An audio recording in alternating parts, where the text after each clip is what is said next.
You are now listening to Mr. Z Blackneffect.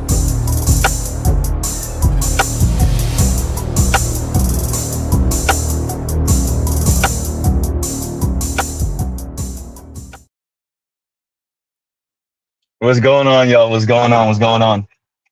I know we a little late. We a little late, about 30 minutes. More than 30 minutes actually.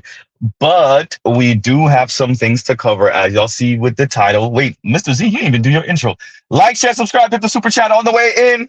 And because we started forgetting to do this, fair use, fair use, fair use, fair use. So we got that out the way. We did our title. Okay, all right. No, we did not do our title. Gender war doom scrolling. That might be a new series. We might actually put a gender war doom scrolling one on this, a part one. Why are we covering this? Because as y'all can see with that new Manosphere documentary that Mr. Z still didn't watch yet, it's all hands on deck. It's full on attack. I still haven't watched that Terry Crews interview. I think I'm gonna watch the Terry Crews interview after I watch the documentary, so that I can put that in context, right? And then I'm gonna be late to the party, as per usual with Mr. Z's life.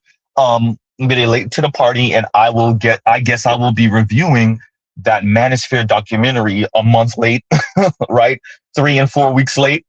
And so we'll get to it, and that might be a whole day affair. That might be one of those situations where we have a very long stream and monologue and a very long panel, because we will be reviewing that sometime this millennia. And no Buckeye fan, I did not forget about you with no scrubs. Okay. And no compassion, I did not forget about you with the Lewis Palm memo. So we'll get to those things. And I did not forget about you. Shout out to the members. We dropped one member. Somebody said, yeah, Z, about that. So we backed down to 21. So we try to get to 25 members, and we're going to start streaming and doing our thing for members only. So there's that. So is that all for our itinerary? Yes, for now. Okay. Unless we remember something or we forgot something and then we'll remember it later. That part. Okay. Let's get into it. So, as y'all can see from the title, gender war doom scrolling. Now, what Mr. Z has said on his channel more than enough times is that it is not the Black manosphere in specific that is radicalizing or red pilling our sons, the young men. It is their sisters, it is their mothers, it is their aunts, it is their grandmothers, it's the young women that they attend school with, that they go to church with, that they attend mosque with, etc., particularly in the Black community. It is not the Black manosphere handing out pamphlets, handing out flyers, recruiting, right? Bullying, jumping in as gangs go, right? That is not what is happening. These young men come over here looking for answers. Can we say that the algorithm brings them over here? I'll concede that, but that's not why they stay. They stay because it resonates with them. Our society is speaking about women, particularly in the Black community, as if the women are infallible in relationship to men. The women are only responding to the environment and to toxic men and boys. Right? The women are sugar and spice and everything nice until they are assaulted or used by boys and men and boys. Right? That is how we speak in this society, especially in the Black community. And we have now an increasing amount of young men telling you how they saw girls, how they saw women, and how it was women that red pilled them and that woke them up. It was the actions of girls and women. It was the rhetoric and the sexism and the misandry of girls and women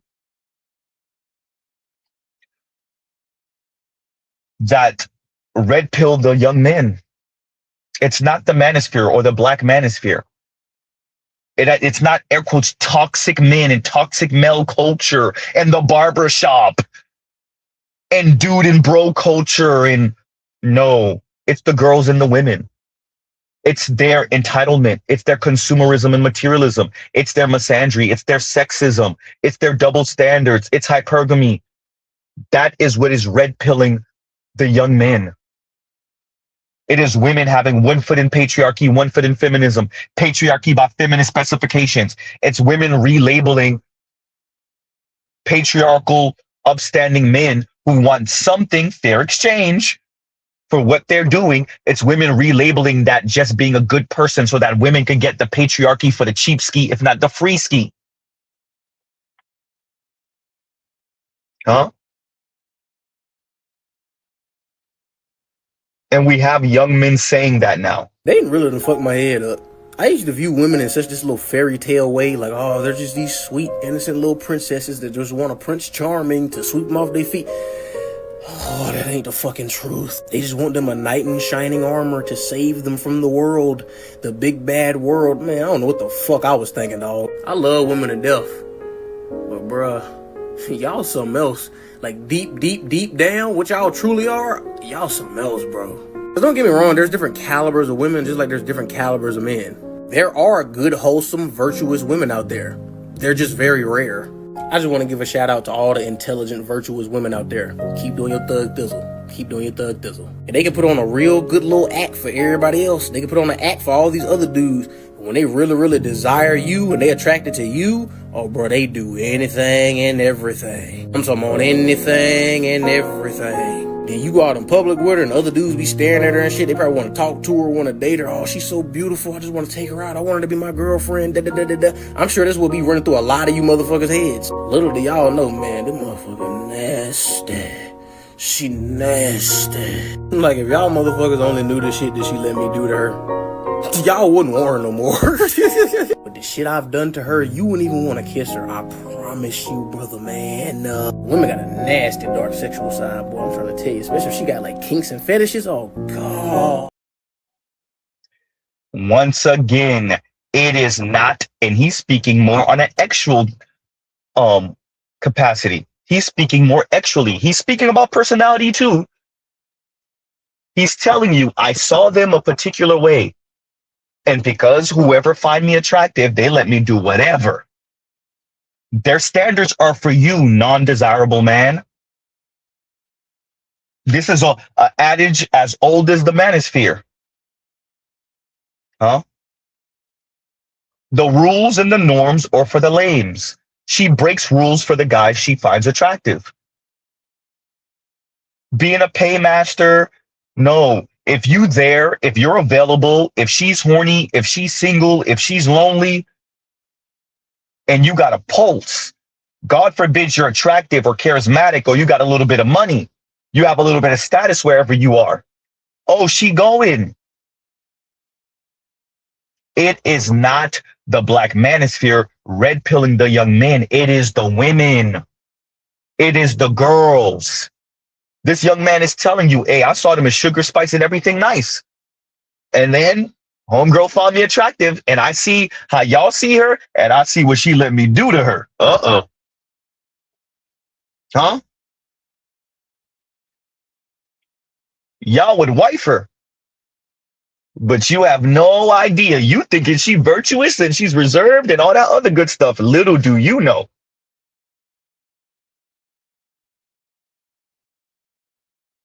Huh? And we know how this often goes. Dudes like this have fun with her. Then they toss her. They're done with her. Then another one grab her, have fun with her, toss her. They're good with her. Then another one grab her, have fun with her, toss her. And then here come you, Mr. Lame Square guy. Whether she has a kid or two or not, because these women, they done caught on to a certain extent. They not having the kids no more. Once you start getting to younger exes, especially when you start getting to millennials and Gen Z, they may not have the genetic evidence. They may not have the kid. Little do you know, there's 2, 3, 4 abortions under her belt. And her body's, she's 27 years old with 50 bodies on her. 75. She's 32 years old with 32 bodies on her. A body for every year. She made up for it. She started when she was 15, 14. She started when she was 15, 16. Huh? And she caught up. She's 32 with 32 bodies. And what you think you're going to do, boy? Once again, divorce within 5 years if you're black, 8 years if you're not. You thinking it's you. Little did you know. You believed her. She told you she only had 6 bodies. Okay, yeah, that's it. Huh? She told you she only had 4. She only had 5. Boy, she was working with 28. 32. 56? Ugh. Huh? Why does that matter? Women like to minimize it because it speaks on judgment. It also says that I can't do nothing special. There is no special. There is no special. There is no experience that you're going to have with me that's special.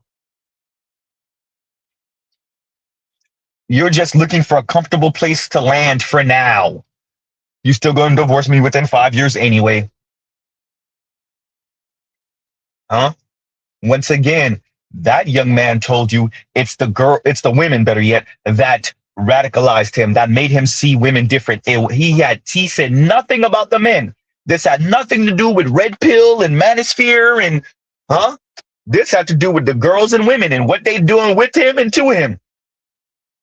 But he's not the only one talking like that. The man had this to say about his mother, and I'm going to be honest with you. I don't think she's going to be happy about it. People want to talk about how women today are the worst generation of women. Let's talk about the last generation.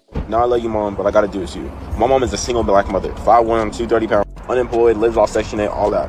And she feels as if I asked her one day, how much your man got to make a year? Now, she had the balls to say 150K. 150K, nigga. Bro, do you know that there's only 1% of niggas out here making 150K a year? And them niggas wouldn't choose a 5'1", 230 pound, unemployed, single black woman with 3 kids. It's just not making any sense, bro. You feel what I'm saying? And shout out to Kevin Samuels, but most of these females that they be having on the show sound exactly just like my mom or look and act just like my mom. And those are the women leading today's women, bro. Let me know how y'all think. I swear, when he was talking before he mentioned Kevin Samuels, I was thinking his mother was probably one of those women on Kendra G or Kevin Samuels' show because she sounds just like one of them. Now, I want to say I hope this young man moved out of his mother's house because I don't think she's going to let him in tonight if she see this video. But nothing he said was wrong. Everything he said was 100% correct. Just because it's his mother, it doesn't change the fact that what he's saying is true. And I made a video before talking about I feel bad for these kids who have to grow up watching their mothers online embarrassing them. And I think you're going to see a lot more of these kids growing up just like this because their mothers didn't care about embarrassing them, so they're not going to care about embarrassing their mothers. But like I said, the boy's correct. If she's 5'1", 230 pounds, doesn't have a job, on Section 8, and she's talking about he's going to have to make 150K, that is insane. But that is also proof to when I say you can't ask women what they want because they'll just say anything. His mother know good and damn well that's not going to happen. But if you ask her that question, they're going to say anything. I told you it's the same as asking a 4-year-old kid what do they want for Christmas. I want a spaceship, I want a robot, I want a dinosaur. They just say anything. But I don't think a lot of them believe it. They just say it because it sounds good. But at least we know somebody from her family is living in reality because her son ain't with none of that. But I think the young man's going to be okay. Like I said before, I hope he has a place to stay because he's probably not going to be able to go home. And he also better be ready for his other family members to have a problem with him because the one lesson he's probably going to learn from this is people don't like when you tell the truth. So it is what it is, young man, but good luck out there. As I said before, it's the mothers, it's the aunts, it's the grandmas, it's the older and younger sisters, it's the girls in school, it's the girls at church. Those are the ones who red pill and wake up the young men. This young man spoke about his own mother. Now, I don't want you to get caught up on the simple numbers, 230, 5'1", 230 pounds, 5'1", because she could have been 180, she could have been 160 and 5'4", 5'7". It doesn't matter. That body count would have still been crazy. The standards would have still been insane. And guess what? I don't know about his mom, but that lady would still have a boyfriend, maybe a husband. And she's still looking. She's still hunting. You want to know why her boss could smash? Oops. You want to know why one of the coworkers could smash? Don't ever let anyone tell you that these women cheat or they do whatever they want to do because of you. No, they do it because he was there. Shout out to KMS. He was there, he was available, and he said whatever he needed to say, or he just had to look, or he just was there. If it wasn't grape, she went willingly, maybe enthusiastically. So don't get caught up on the numbers of 235, 1 unemployed. We already know the women who are employed, making $50,000, $60,000 a year, they land the janitor who's barely breaking 40 grand a year. The janitor at the hospital is piping the nurses. Cut it out. Huh? You over here, a RN making 120, you work at a different hospital than your wife. She making 70, 80. And the janitor who's barely breaking 40,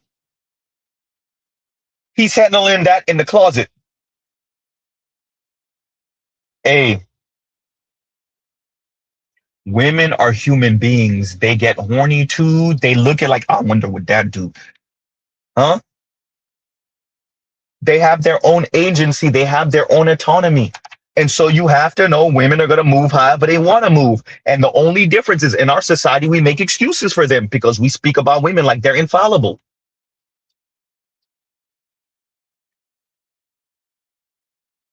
Simple.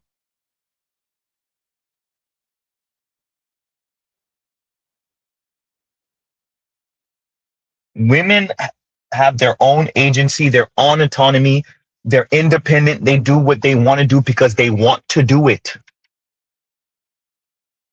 If we're going to minimize environmental factors when it comes to men and boys, then why don't we do that for the girls and women? No, the girls and the women, especially the women, adults, they do what they want to do because they want to do it.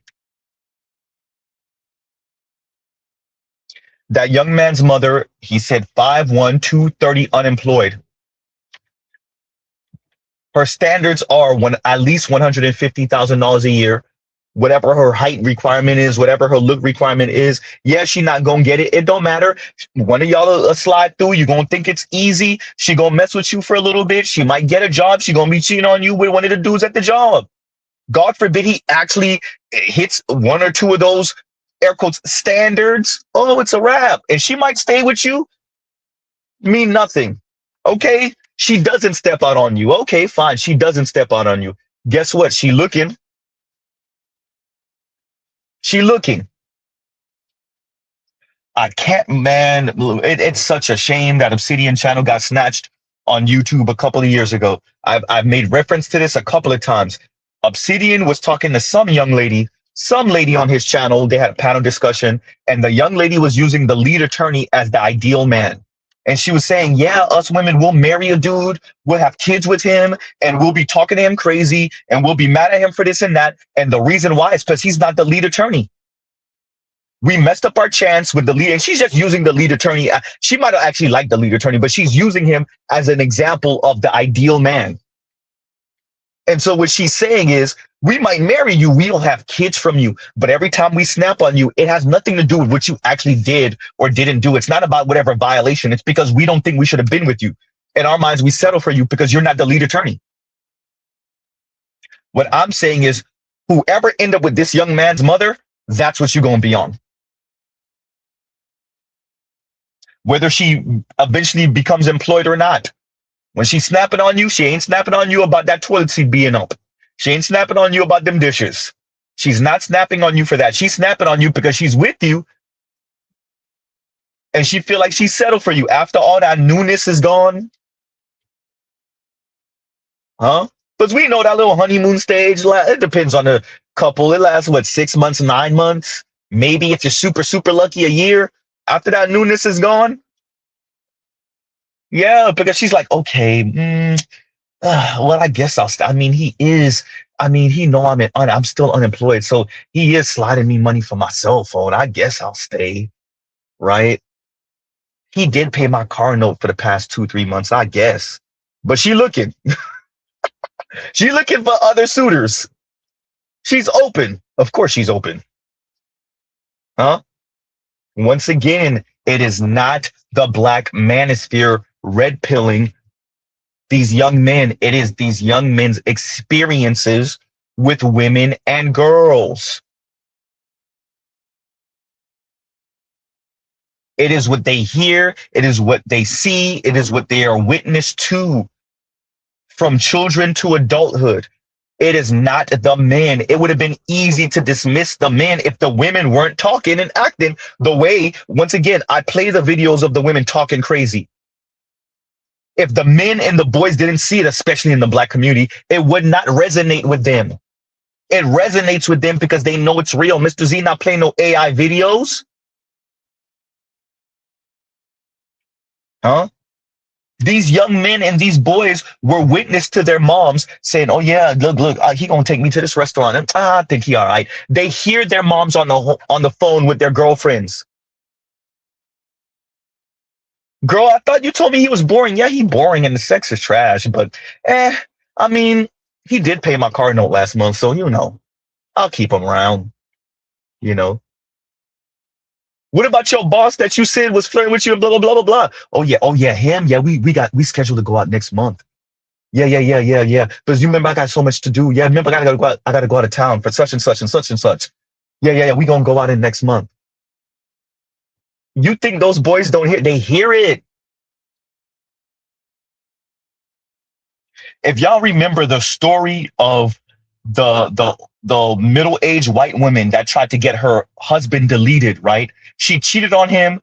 He took her back. I think he was a firefighter at one point. Then he retired and opened up a business or something like that. Somebody in that like northeastern area remember this story.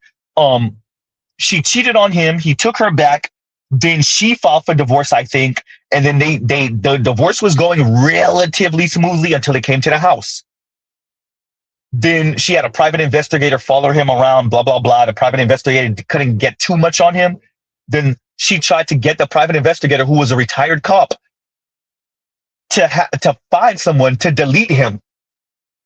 Obviously, the private investigator got her caught up, recorded her trying to plan the deletion of her husband, right? And even when she was in jail, she was plotting with one of the daughters to get files out of one of the cabinets and everything. Anybody remember this story? Huh?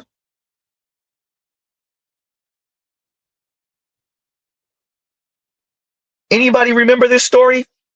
And Keep It 100 says, I told Tanya TKO exactly this. Shout out to you, Keep It 100. Look, Keep It 100. The women refuse to accept that it's their behavior. Tanya TKO, you Caribbean, I'm Caribbean descent.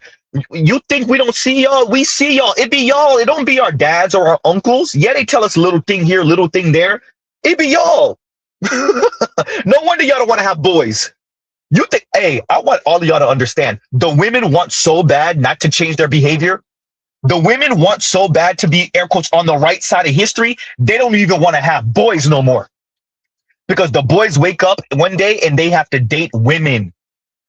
The heterosexual straight boys, they wake up in their adulthood and they have to date women. Then they run into, wait for it, their mothers.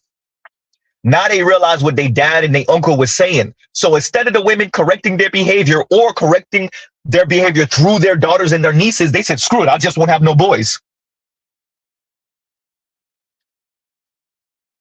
Huh?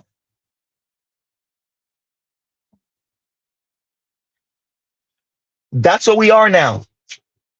Instead of the women correcting their behavior and their rhetoric and not be misandrous, not be little sexist monsters, not be little entitled brats, children in grown women's bodies.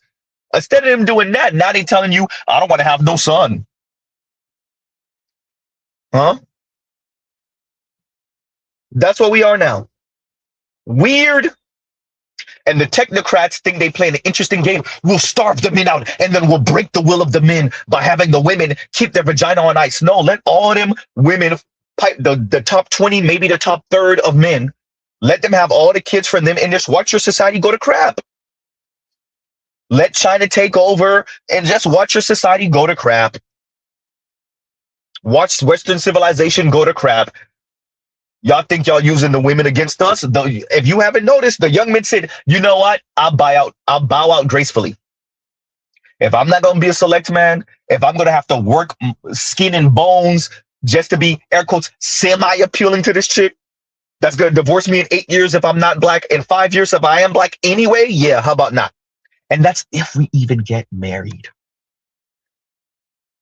That's not assuming that she gonna have the first kid from me, maybe the second kid, and then run off.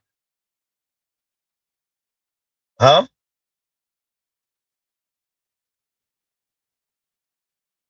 And All for One Black Man says, as KMS said Saturday, we can't unsee the things that's been done. As KMS also says, too much pain in the system.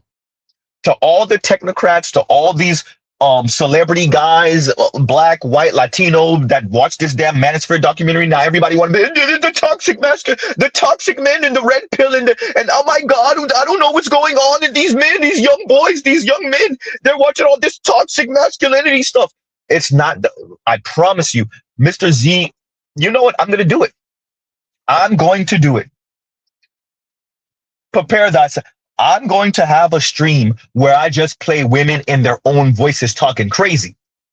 Whether it's about money, whether it's about triple X activity, and we just gonna play the women in their own voices. Once again, we don't have to radicalize the young men. It's the women. It's them talking. It's the way they move. It's the way they act. It's their own sexism. It's their misandry. It's their entitlement. It's their hypergamy. It's their materialism and consumerism. Too much pain in the system. And once again, as All for One Black Man says, as KMS said Saturday, we can't unsee the things that's been done. And that's all. Like, share, subscribe, hit the super chat. So it's the young men listening and watching the women, both young, middle-aged, and old. It's fascinating listening to girls and women who speak like it's the men who have traumatized them. It's watching their fathers, their uncles, their grandfathers, and we ain't gonna be like our moms. I ain't gonna be like Nana. I'm not gonna be like grandma. Huh? It's fascinating listening to women say that, right? And if you're black, they keep on bringing up The Color Purple, not like it was a movie, but like it was a documentary. Huh? Black women bring up DV like black men are just out here backhanding every black woman they see. Not like it's mutual combat and they just lose. Not like women initiate the majority. Black women initiate the majority of physical contact in the argument, and then they just lose. They get their ass handed to them because they don't know how to keep their hands to themselves. No, black women don't talk like that. They talk like Color Purple was a goddamn documentary, and black men are out here because black men, once again, that old tired, false trope. Black men can be men in society. Black men can't be white men, so black men get money and they go marry them a white woman. And black men can't be men like white men, so black men take off all their anger on the children and the women in the black community. All that old, tired, false crap. That's the excuses. Meanwhile, highest DV rate is among same-sex loving women, particularly the black ones. But we can't say that out loud. Huh? So once again, it is not the men radicalizing or red pilling the young men. It's not even the Manosphere algorithm. Whether that's on Instagram or TikTok or Facebook, YouTube, huh? Twitter, it is not Twitter X. It is not the men. It is the women and their snarkiness and smugness. They're just outright rude, antagonistic. They get off on watching boys and men hurt. You have to appreciate that the boys and men see that and hear that, and they move accordingly. Huh? And they move accordingly. Dominique, you're going to have to explain it then, because Dominique says the lesbian DV rate is a misnomer. Well, if you don't mind going into detail about that. And she says, better for you to use the lesbian divorce rate. Thank you for that. Can use that too. They can't stay together for all of 5 seconds. We know that.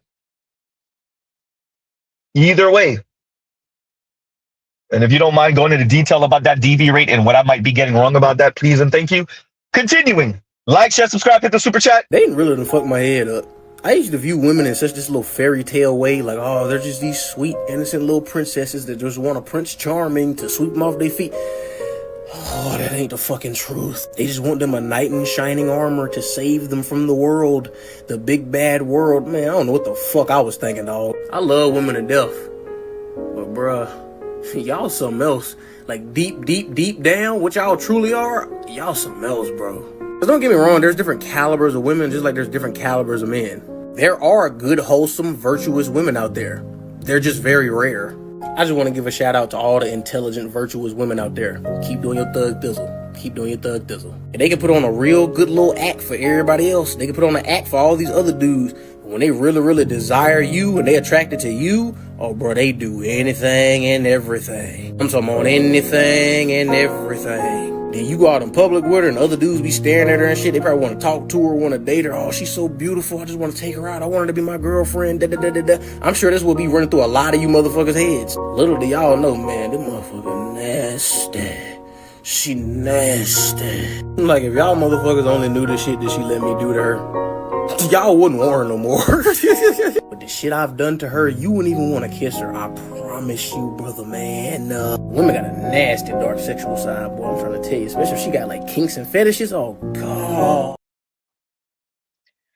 Now you imagine how many everyday men, they might have had a girlfriend or two, three, right? If even, but fine.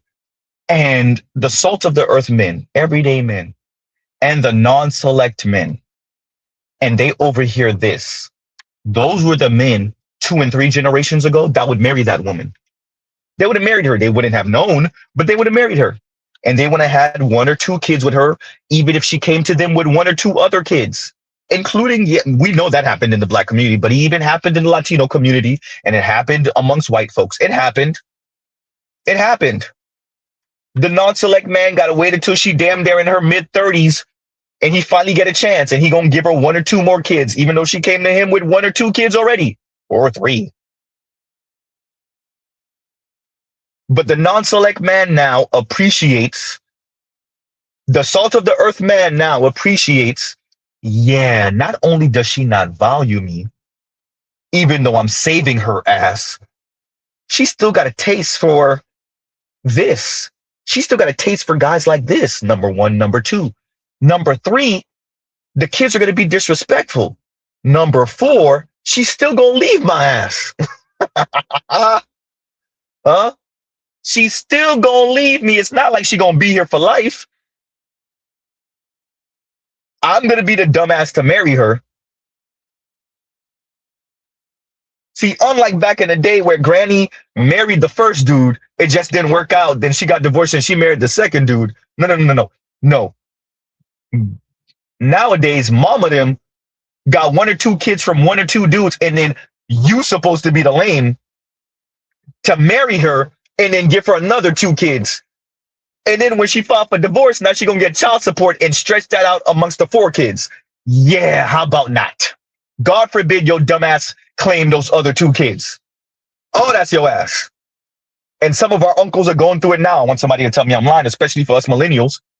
Some of our older exer uncles and young boomer uncles were dumb enough to file for that kid like that kid was theirs. That kid or 2, and now he got to pay child support for 2 kids that wasn't his because he thought auntie was going to be married to him for life. He thought it was the previous generation. He thought he was dealing with silent generation issues. Nope. You're a young boomer, that's your ass. You're an older exer, that's your ass. Once again, it is not the men radicalizing the young men and red pilling the young men. It is the actions of the women. It is the rhetoric of the women. Mr. Z is playing you young men and young men, telling you that it is the women. Continuing. The man had this to say about his mother, and I'm gonna be honest with you. I don't think she's gonna be happy about it. People want to talk about how women today are the worst generation of women. Let's talk about the last generation. Now, I love you, Mom, but I gotta do this to you. My mom is a single Black mother, 5'1", 230 pounds, unemployed, lives off Section 8, all that. And she feels as if I asked her one day, how much your man gotta make a year? Now, she had the balls to say 150K. 150K, nigga. Bro, do you know that there's only 1% of niggas out here making 150K a year? And them niggas wouldn't choose a 5'1", 230 pound, unemployed, single Black woman with 3 kids. It's just not making any sense, bro. You feel what I'm saying? And shout out to Kevin Samuels, but most of these like females that they be having on the show sound exactly just like my mom, or look and act just like my mom. And those are the women leading today's women, bro. Let me know how y'all think. I swear, when he was talking before he mentioned Kevin Samuels, I was thinking his mother was probably one of those women on Kendra G or Kevin Samuels' show, because she sounds just like one of them. Now, I want to say I hope this young man moved out of his mother's house, because I don't think she's gonna let him in tonight if she see this video. But nothing he said was wrong. Everything he said was 100% correct. Just because it's his mother, it doesn't change the fact that what he's saying is true. And I made a video before talking about I feel bad for these kids who have to grow up watching their mothers online embarrassing them. And I think you're gonna see a lot more of these kids growing up just like this, because their mothers didn't care about embarrassing them, so they're not gonna care about embarrassing their mothers. But like I said, the boy's correct. If she's 5'1", 230 pounds, doesn't have a job, on Section 8, and she's talking about he's gonna have to make 150K, that is insane. But that is also proof to when I say you can't ask women what they want, because they'll just say anything. His mother knows good and damn well that's not gonna happen. But if you ask her that question, they're gonna say anything. I told you it's the same as asking a 4-year-old kid what do they want for Christmas. I want a spaceship, I want a robot, I want a dinosaur. They just say anything. But I don't think a lot of them believe it. They just say it because it sounds good. But at least we know somebody from her family is living in reality, because her son ain't with none of that. But I think the young man's gonna be okay. Like I said before, I hope he has a place to stay, because he's probably not gonna be able to go home. And he also better be ready for his other family members to have a problem with him, because the one lesson he's probably gonna learn from this is people don't like when you tell the truth. So it is what it is, young man, but good luck out there. Once again, the outliers are doing too much talking. His mom is typical black woman, whether she was employed or not. Between the weight, between this weirdo standards of a man that makes 150 a year, and that's not, we're not including whatever height she would want him to be, whatever status, whatever walk. Oh, look at his walk, the big D walk, right? The bow-legged walk. We're black. We know how the women be drooling over that. The fake. Some of y'all be faking like y'all bow-legged. How many of y'all are just exposed? I'm talking to you, black men. How many of y'all are just exposed just now? Some of y'all be faking like y'all bow-legged, so y'all can get some easy vagina. Huh? Let's not pretend, black men, like we don't be faking sometimes like the women be faking. I'm just saying.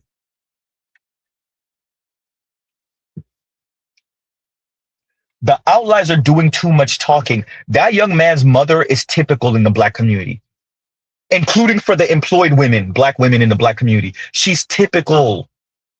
The outliers are the ones on TV. They're on the internet. They're Ebony K. Williams. They're Dr. Cheyenne Bryant, huh?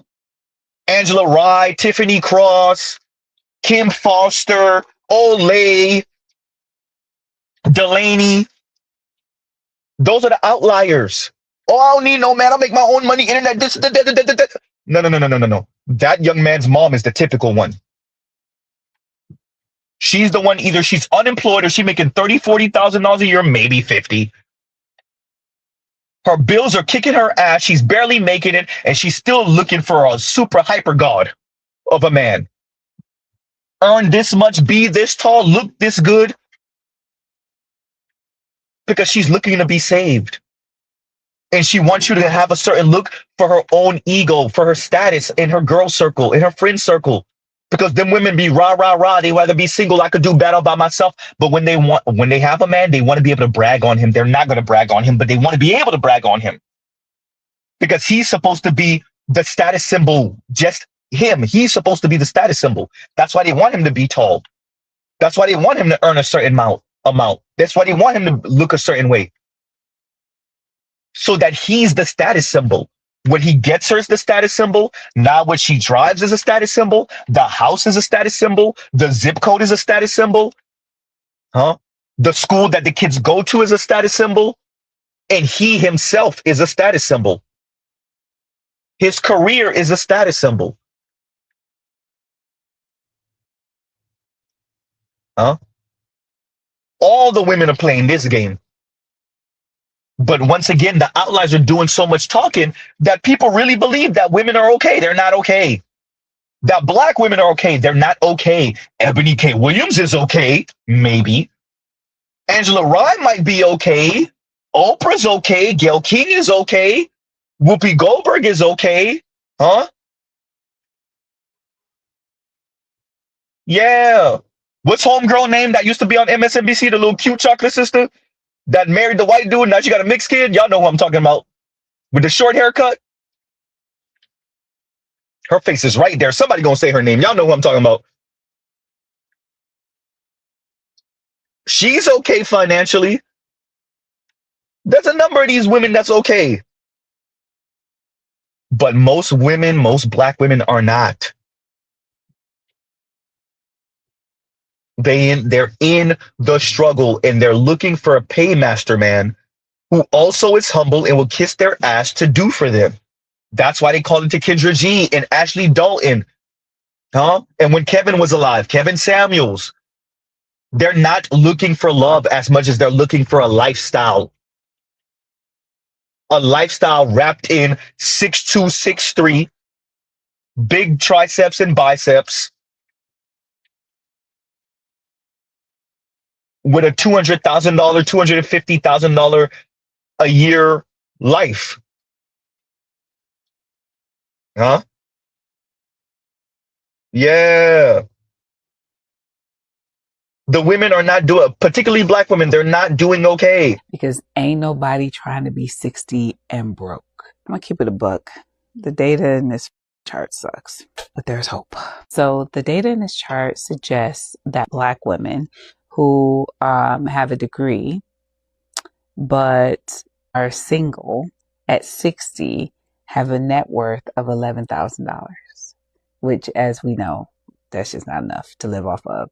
Whereas if you're married and have a college degree at 60, you have a net worth of around $424,000. And the reason why I say this sucks is because I don't particularly like something that is beyond my control to be able to impact the quality of my life. Like, it's literally not within our control if we're married at 60. I mean, we have influence on that, but it's like, it's 50-50, right? It takes two to tango. And so that does suck.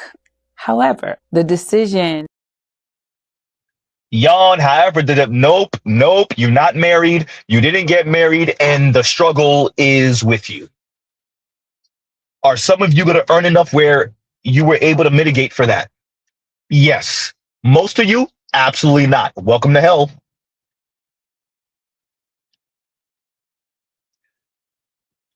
Dear women, dear black women, and specifically, your freedom and your autonomy will cost you. It's that simple. It's going to cost you. Your middle finger up to men, black men in specific, will cost you.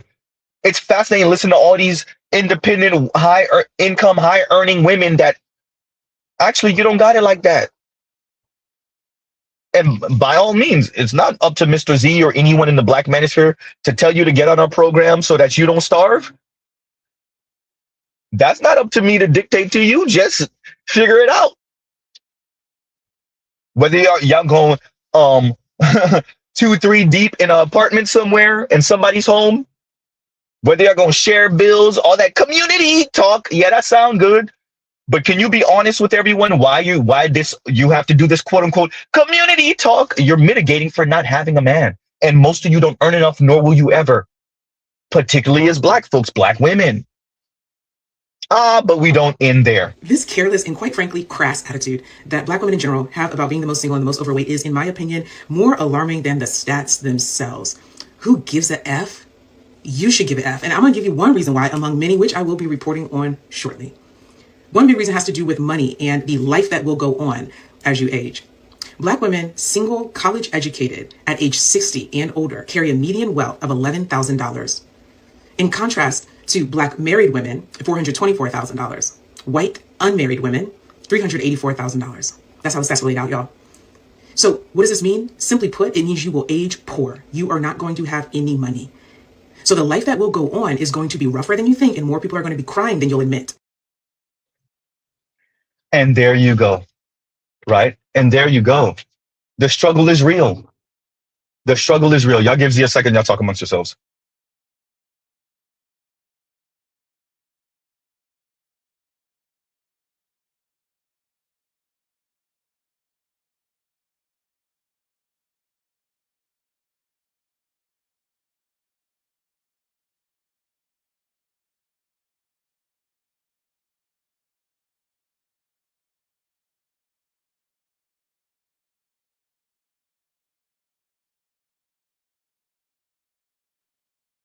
And we are back. Reckless. Y'all already know. Like, share, subscribe, hit the super chat.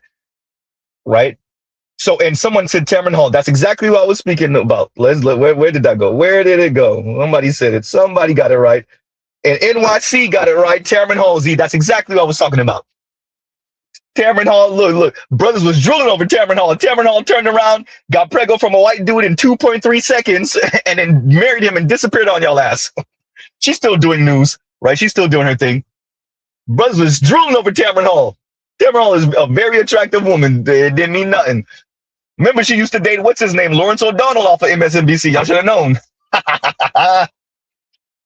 Huh? Yeah.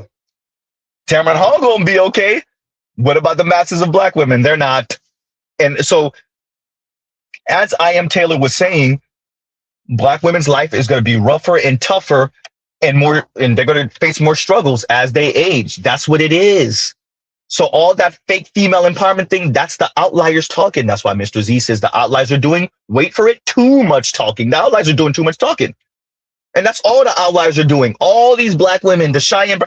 Do y'all recall when we found out black women lost how many jobs last year? 300,000 at one point, and who was it? Ebony K. Williams and Cheyenne Bryant trying to minimize it. No, we start more businesses and we're doing this and we're and all of that coping language. Y'all remember?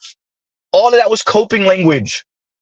And that's what black women are sold. They're sold coping language. They sold we're strong language. They be starving and struggling, unemployed, living with their children, living with a sibling, in their 40s and 50s and 60s?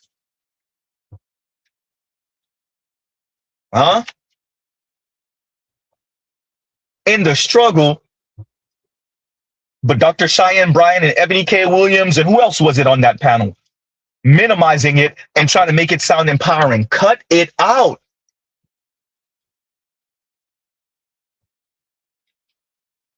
Huh?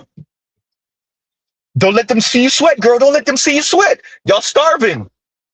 Oh, I get it. It's the power dynamic. You can't let the white people know that it's affecting you, and you definitely can't let the black men know it's affecting you, and that enough of us black men might be in the power position. Oh, no, you would rather starve and eat cat food. Well, let it be. Huh? You'd rather eat sardines out of can. Well, let it be. If that's how much your autonomy if that's what your autonomy look like, you whatever internet access you can access, you're gonna listen to Ebony K. Williams and you're gonna listen to Kim Foster and you're gonna listen to all of these women. You gonna try to get dolled up to catch you some man, right? While you in the super struggle, then so be it. And it's not just other black women with this fake ass women are kicking ass when they're single crap. Men are talking like that too, including white men. When women don't have a romantic relationship, oftentimes pour a lot of that energy back into their friend network and their professional lives. What the I have to do to get this money, but I have to get this money. I'm a hard worker. I'm a good worker. I'm working my ass off, and I'm still broke. I'm still broke. Hashtag adulting. Hashtag adulting. Yep. Sounds like the siren cry of I would argue, about 75% of millennial women, particularly black women, and Gen Z women, black women in particular. So while the outliers are doing all that talking, the Meg Thee Stallions, man, we don't need y'all, we want y'all. All that sound good, Meg Thee Stallion, but your sister are out here starving. Huh? Sounds good, sounds empowering. Young Miami telling you she can't mess with no dude that don't have at least $100 million. Sounds good. Your sister out here starving and struggling, trying to keep a smile on their face. That money they spent to go to your concert was the last little bit of money they had. When they get home when that Uber dropped them back to the house, that's it. Now they gotta go make a phone call to some dude to chip them off the neck of $100 to survive over the next week. Huh? So shout out to Professor Galloway. Professor Galloway, that sounds good. But I'm a black man, a straight black man, born and raised in America. Yeah, black women are not doing too well. Quite frankly, white women aren't either. Oops. They pour into friends, they pour into network, they pour into family. No, they're struggling together. Much of them don't have nothing to pour. They don't have anything to pour into. How you gonna pour into something you don't got nothing to pour?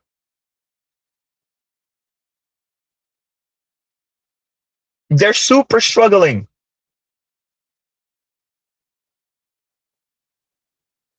The little dinner bill that they had for $200, they got to carve that up in how many ways?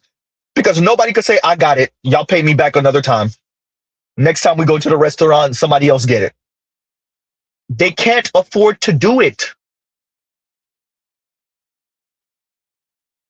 Mr. Z, you said 200. Yo, they can't even afford to not carve up the $120 bill. Now, Mr. Z is not mocking and making fun of women, particularly black women. On that note, Mr. Z is a millennial, and we know the struggle is real. What Mr. Z is saying is that can we stop speaking like women are kicking ass and the men are in the super struggle, but the women are straight? They're not. The women are struggling. The masses of women. Cut it out with the outliers. We talk about your average woman, they start talking about Taylor Swift. Huh? We start talking about your average black woman, they start talking to us about Rihanna. Your average black woman is struggling her ass off. And then we supposed to watch Young Miami or Sweetie or whichever one of these celebrity women, barely celebrity women, shout out to Sweetie. Really, they out here 10 toes. Oops, shout out to Sweetie. And they're the ones to, oh, no, a man can't talk to me unless he better buy me a gift, Angela Simmons. Oh, I need a gift on the first date. All that sound good. And you know your average woman, especially your average black woman, she gonna be clapping like seals. She gonna be clapping it up like a seal. But in reality, she is struggling. Her little $45,000 a year ain't cutting it. Her 50 ain't cutting it. And I went way too high. Her 38 is not cutting it.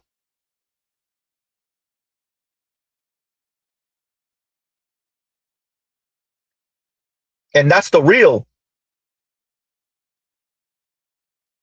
So Scott Galloway could say that, and Dr. Richard Reeves, and you have all these people, the Oprahs of the world, all the women are doing okay. You know, when the women are single, they pour into friends and family, and they find other things to do, and all that sound good. And they pour more time into their careers, and the women are leaving the men behind. Z, why are you talking like that? Because that's how they talk. They talk like it's a question. When it's a statement, it's your average liberal metropolitan woman's way of speaking. It drives your average man, especially your average black man, absolutely insane.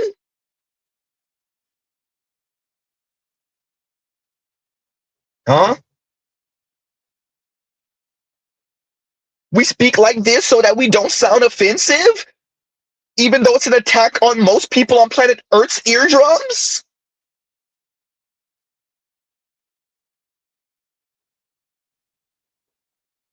Shout out to the black women who imitate this, and then they tell you, oh, they think I'm white because I speak proper.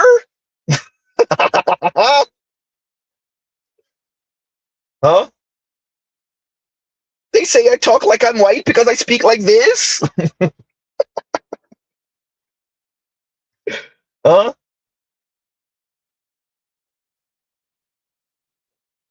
Why does every statement sound like a question? Huh?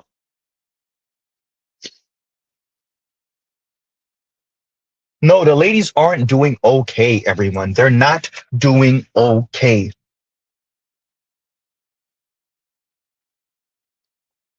And Vince says, that's called up talking. I looked it up, right? And Miguel says, the quote, up talker, yuck. You hear me? Right? Absolute insanity. Play it again, Z. Women don't have a romantic relationship, oftentimes pour a lot of that energy back into their friend network and their professional lives. What the I have to do to get this money, but I have to get this money. I'm a hard worker. I'm a good worker. I'm working my off, and I'm still broke. I'm still broke.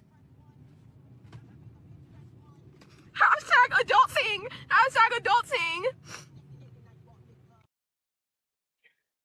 And shout out to Compassionate. This is from Compassionate channel. And shout out to Compassionate and Callus who put this together. Shout out to Compassionate and Callus. Perfect. Perfect. Perfect. Right? Exactly. And we have to appreciate, like, at the same time as millennials and Gen Z, even some of the younger Xers, this is our lot in life. We're just born at this time where this is what's happening to us.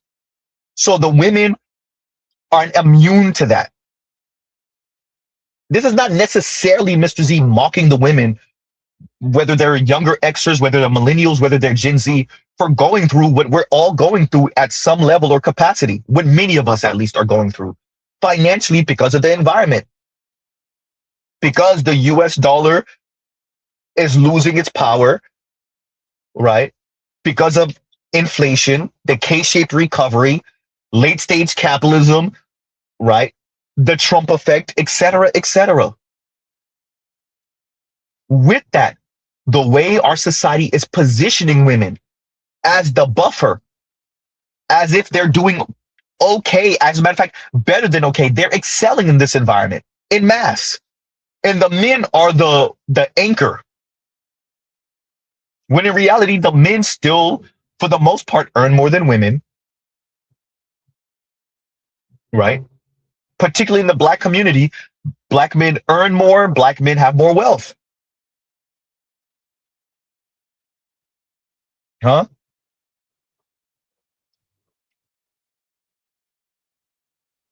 Black and Latina women who never marry are the least wealthy in the US. So Professor Galloway can speak however he wants to speak, but the truth of the matter is what Mr. Z is playing. The ladies are struggling, particularly Black women. See, no one want to tell Black women what their autonomy cost, what being out there in the field until they damn near 40 cost them. Huh?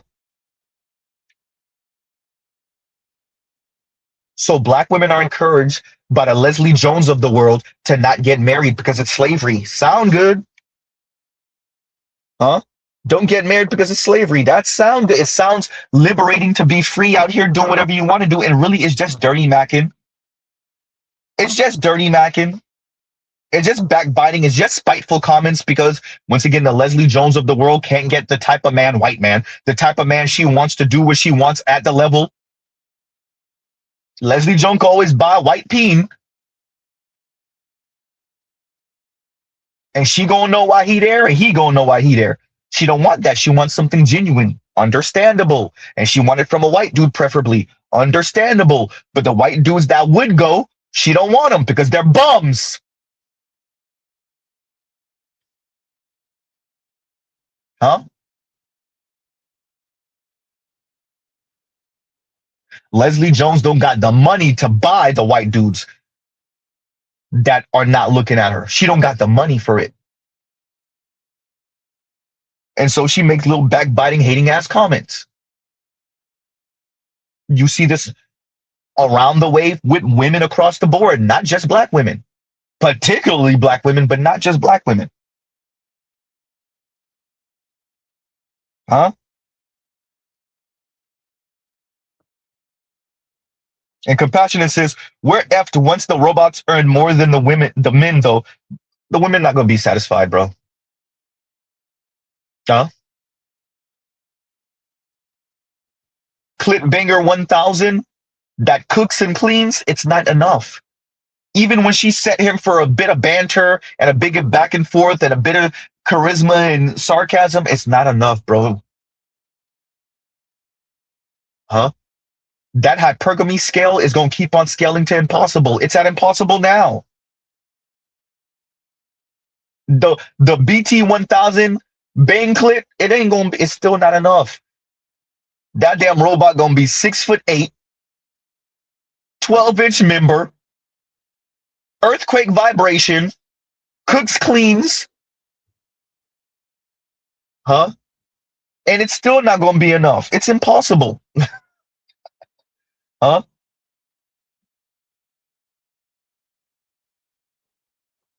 Because the hypergamy bar, it scales up infinitely. It scales up to impossible, and that's where we are now. You rewind 2,000 years ago, the Romans were dealing with it. I'm not joking. The Roman men were dealing with it. It scaled into impossible. Huh?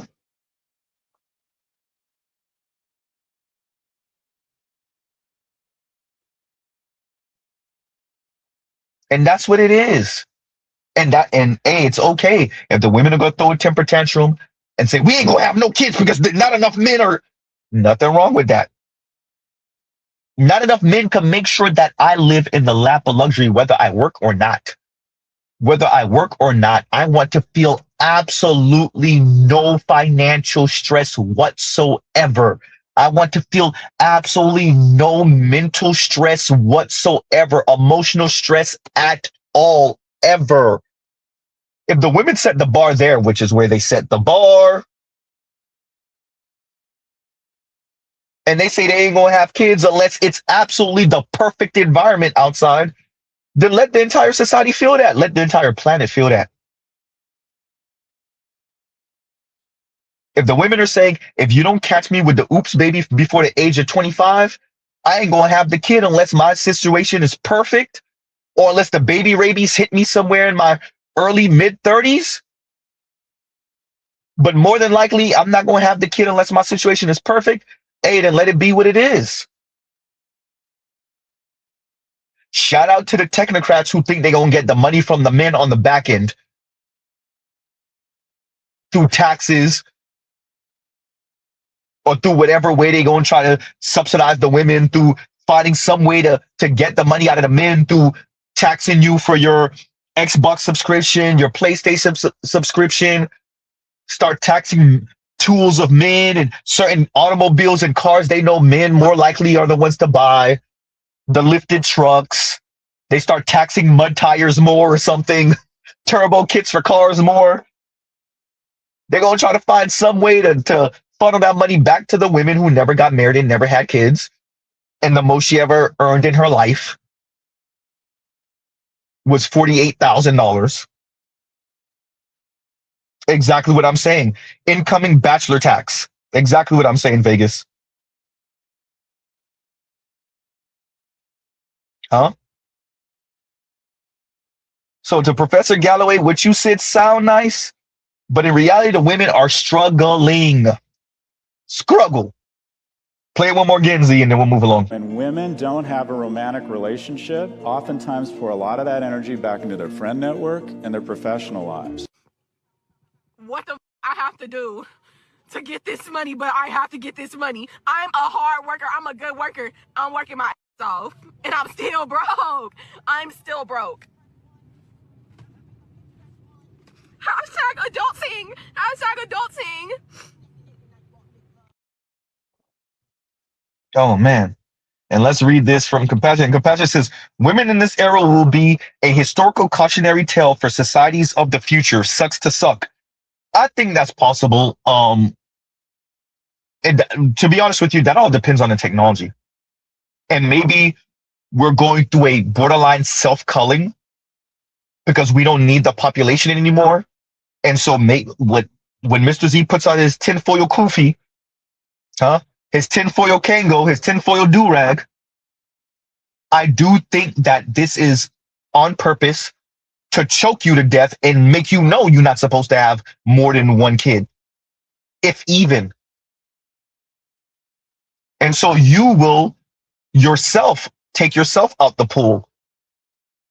And slowly but surely, the temperature will come down because we will have less children, less strain on the planet, and the elites that can afford it will have the children. And then the way you maintain that is by getting everybody so amped up and angry at the other. That's the beauty of the gender war. The beauty of the gender war is we're not coupling up. We're not talking to each other like that. We're gender warring, particularly on the internet, but even offline in real life. You're not meeting your air quotes, your person, your partner. The women think they're too good for the men that are in the same class as them. The men are not built for this environment where the women are talking about, if you want to link me, hit my Cash App, bragging about foodie calls. So, will it be seen as a cautionary tale? That depends. Is it if in the next 2.5 centuries we go from 8 billion plus people down to 4 billion, and the planet is clearer, pollution is better, we have a contingent of folks that are off planet colonizing the stars and whatever, right? The robots are roboting, they're doing their thing. We were able to avoid the matrix. We didn't nuke ourselves off the planet. That's debatable. If in the next 2.5 centuries, about 3 million of us live on planet Earth. I'm not sorry, not 3 million. Ooh, that'll be a problem. 3 billion of us live on planet Earth. 4 billion of us live on planet Earth. You got a billion or so that live off planet. 2 billion that live off planet. Colonizing wherever. Will it be a cautionary tale? That's debatable. That depends on the technology, to be honest with you. I really think that where we are, it is environment, but it's also on purpose. I think the elites are like, well, we done tapped out, we done maxed out of needing this many people. We needed this many people for the industrial age. We don't really need this many people anymore. Now they're just useless eaters. And with the technology, we don't need that many people in the factory. We don't need that many people doing none of this. So just work them to death. Price them out the game, work them to death. They'll get the message, or they'll just take themselves out. And taking yourself out does not mean self-deleting. Please don't self-delete. It's not self-deleting. It just means you just don't have no kids. The woman you were supposed to be with, and y'all just don't have no kids. Or the woman you were supposed to be with, she had that one kid from her baby daddy, and she don't have no more kids. Then that kid don't have no kids. It's done. That line is done. Boom. Huh? You do that for a few more generations. We see it going on in Japan right now. We see it going on in South Korea right now, and it's slowly making its way through the West and through other parts of the world. We see it happening right now, but you definitely see the examples of what Mr. Z is speaking about in Japan, in South Korea, talking about that in certain places in Eastern Europe. The people understand, damn, I done got priced out the game. I guess I'm going to be a bachelor. And then, to be honest with you, if the women are going to be bachelorettes, then why be with a quote unquote hardworking man who, no, you go get piped down by Chisel Chin Chad or Chisel Chin Tyrone. If you don't plan on having kids or getting married, it don't matter who you open it up to, pun intended.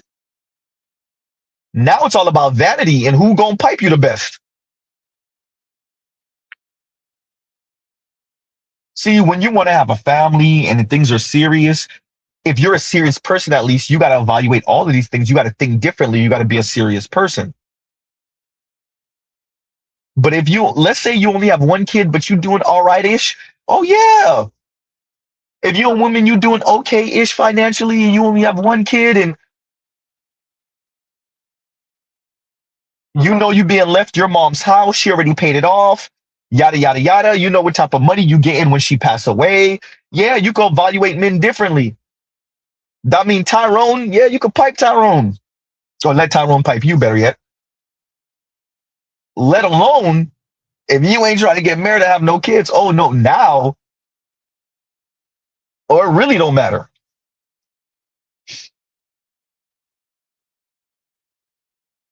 Huh? And so the elites still have kids, largely the traditional way. The elites are pulling Elon Musk, 12, 13, 14 kids, even though his is not necessarily the natural way, but either way. And even for the elites that decide to do gene splicing this and modify that and genetic engineering this, they're having the 5, 6, 7, 8, 10, 12 kids, maybe more. All the rest of us are freestyling. You might have one kid, maybe two, three. That's a joke. Four, oh my God, what's wrong with you? So once again, compassionate, cautionary tale. Yes, depending. That depends on the society in the next couple centuries, you know, and the technology. That's debatable. That's debatable.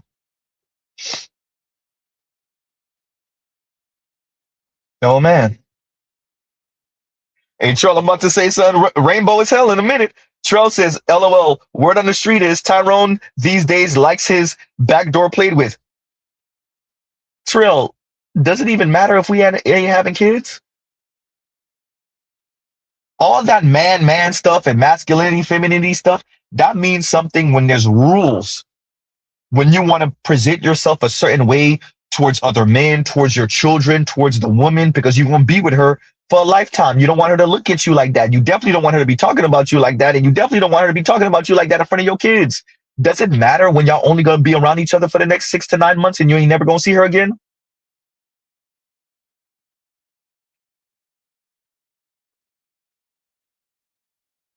I mean, for the dudes that like that type of play,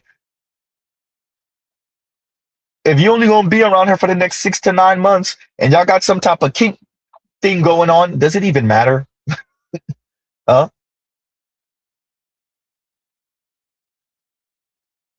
Yeah, she could tell her homegirls, but you ain't never gonna see her again. Okay, maybe you see her one more time somewhere in the mall in the next 6, 7 years. It ain't gonna matter. Like when we start talking about these things and talking about the future, or talking kind of projecting or predicting what the future is gonna look like going from where we are now. And unless there is some type of borderline goddamn Protestant Reformation, unless there's something like that go on, if you continue down this road towards the end of the century, beginning of the next century, quite frankly, none of that's gonna matter. None of it's gonna matter. It ain't gonna matter what type of kink you into, whether you rainbow or not, because the kids are gonna be being born in a bio bag for the ones of us that can afford it. You're gonna genetically modify them anyway. You might have cyborg parts and whatnot. Half of us gonna be out here Dick Cheney, pacemakers sounding like Darth Vader and whatnot. Forget living to 80, 90, living to 120 and 150. 150 years old. It's not gonna matter what little kink you into, whether it's rainbow or not. And we ain't gonna be around each other that long anyway.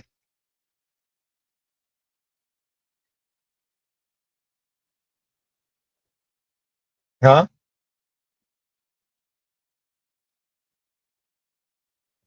So, I mean, for real. And Compassion says, next stop, transhumanism. Once we get your meddling millennials out the way, depending, some oldest of Gen Z might think like us too. But to be honest with you, I agree with you, Compassion. Once the millennials are gone, it's a done deal.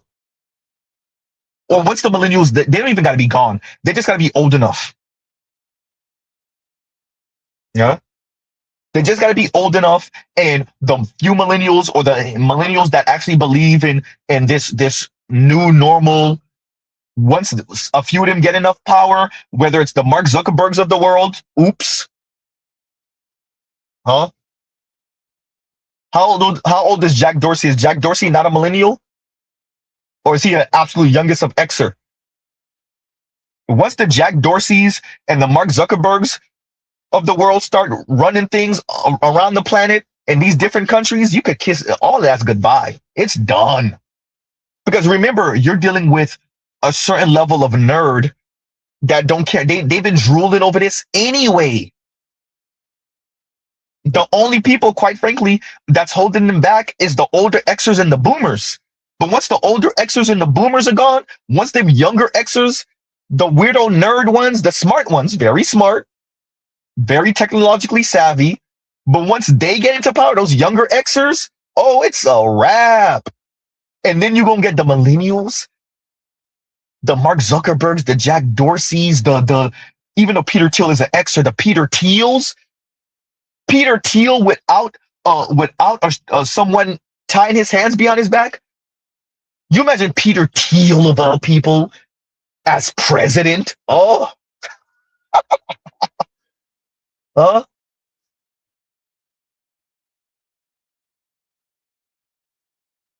The Curtis Yarvins of the world?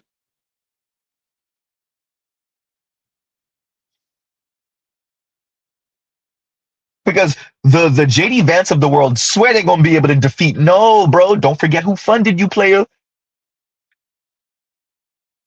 Huh? Oh, it's a wrap. I will give the boomers that. The only one keeping the weirdo stuff from fully exploding are the boomers, and they damn near got him. How Jason Black say they got one foot in the grave and one foot on a banana peel. Huh? They got one foot in the grave and one foot on a banana peel. Once those boomers really, because they damn near gone now. Once they're gone and now it's Xers, you're gonna get even more weirdo stuff. Then once the older Xers start going, oh, it is over. Pretty much what I'm saying is when the 52 and 53-year-olds are 67 and 70, it is done. So give or take the next 15-ish years in our lifetimes. Many of us in our lifetimes. All the folks about 55-ish and younger, when they're about 67, 70, it's done. And then you remember you're going to have another 15 or so years of technological advancement. Don't forget, everyone, Instagram is not even a full 2 decades old. Instagram really started popping in what, 2012, 2013, something like that? It might be older than that, but when did it really start blowing up? 2012, 2013, something like that. So barely a decade old.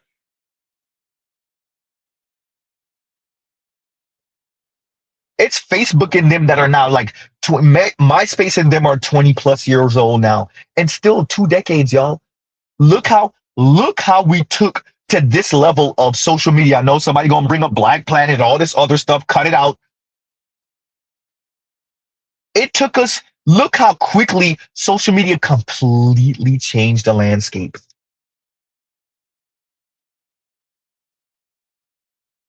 Huh?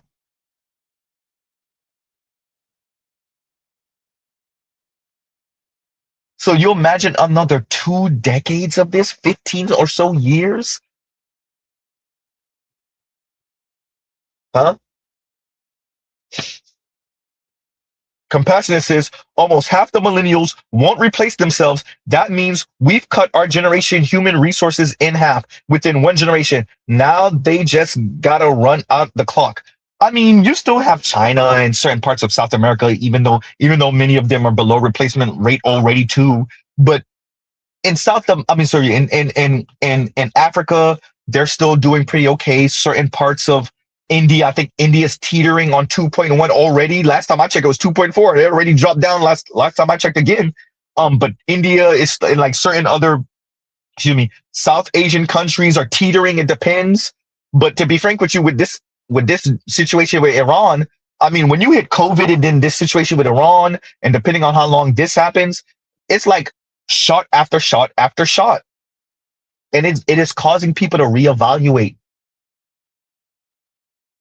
And so what I would say is expect the women to sound even more insane over the next few years because they're coping. I want to say this to everyone. The women are coping. They're coming to terms with maybe never having children, maybe never getting married.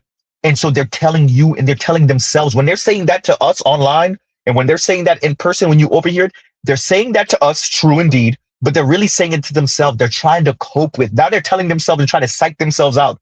I didn't want it anyway. Once again, you can't fire me. I quit. All the gender war talk. You saw it with Leslie Jones. That's why I covered her the other day. Huh? I played for y'all, and it looked like Dr. T. Hassan Johnson, shout out to Dr. C. Hassan Johnson, played for y'all her lamenting the dating scene. And then she turns around and tell you marriage is slavery anyway. That is cope talk. You're going to see that for the next goddamn, I want to say 2-3 decades, century. You're going to see that for a while. With the Gen Z and the millennials, maybe the alpha women will finally be the ones to be like, yeah, they don't really mean it. But for Gen Z and millennials and the youngest of Xers, they don't mean that crap. That's cope. And even for the oldest of alpha, I don't even know if they're gonna mean it. But Gen Z, millennials, the oldest of Gen Z, the millennials, and the youngest of Xers, the women, oh, they don't mean that. That's all cope talk. That's temper tantrum. I'm angry. I thought I was gonna get this. I thought was I was gonna graduate college, and then I was gonna have this, and Prince Charming was gonna fall out the sky, and then he was gonna save me from myself, and the student loan debt is killing me, and oh my god, I can't afford this apartment. It's cope talk. It's cope. Huh? And Toya says, ain't no hope in cope. It's cope. It's cope. Huh? That's all that is.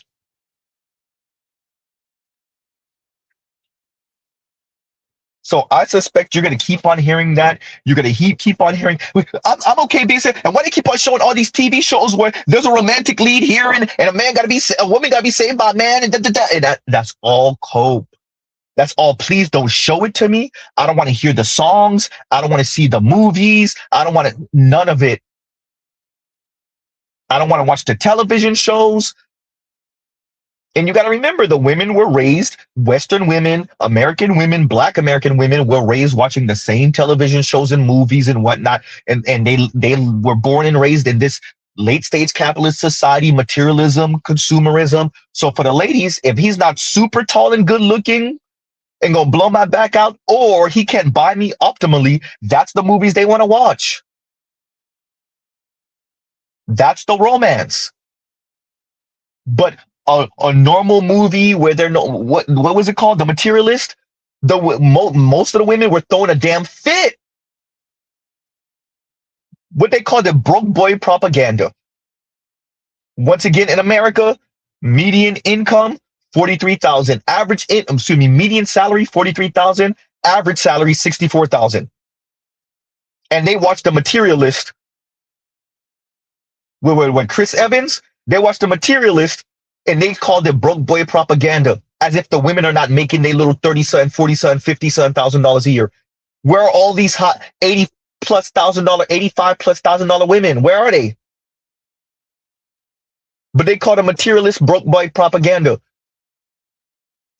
Yet you 38 years old, you made $46,000 a year last year. You made $46,000, and you calling the materialist broke boy propaganda? What are you talking about? But once again, for them, the fantasy gotta be tall, chiseled chin. It's Pretty Woman. They want different versions of Pretty Woman. Huh?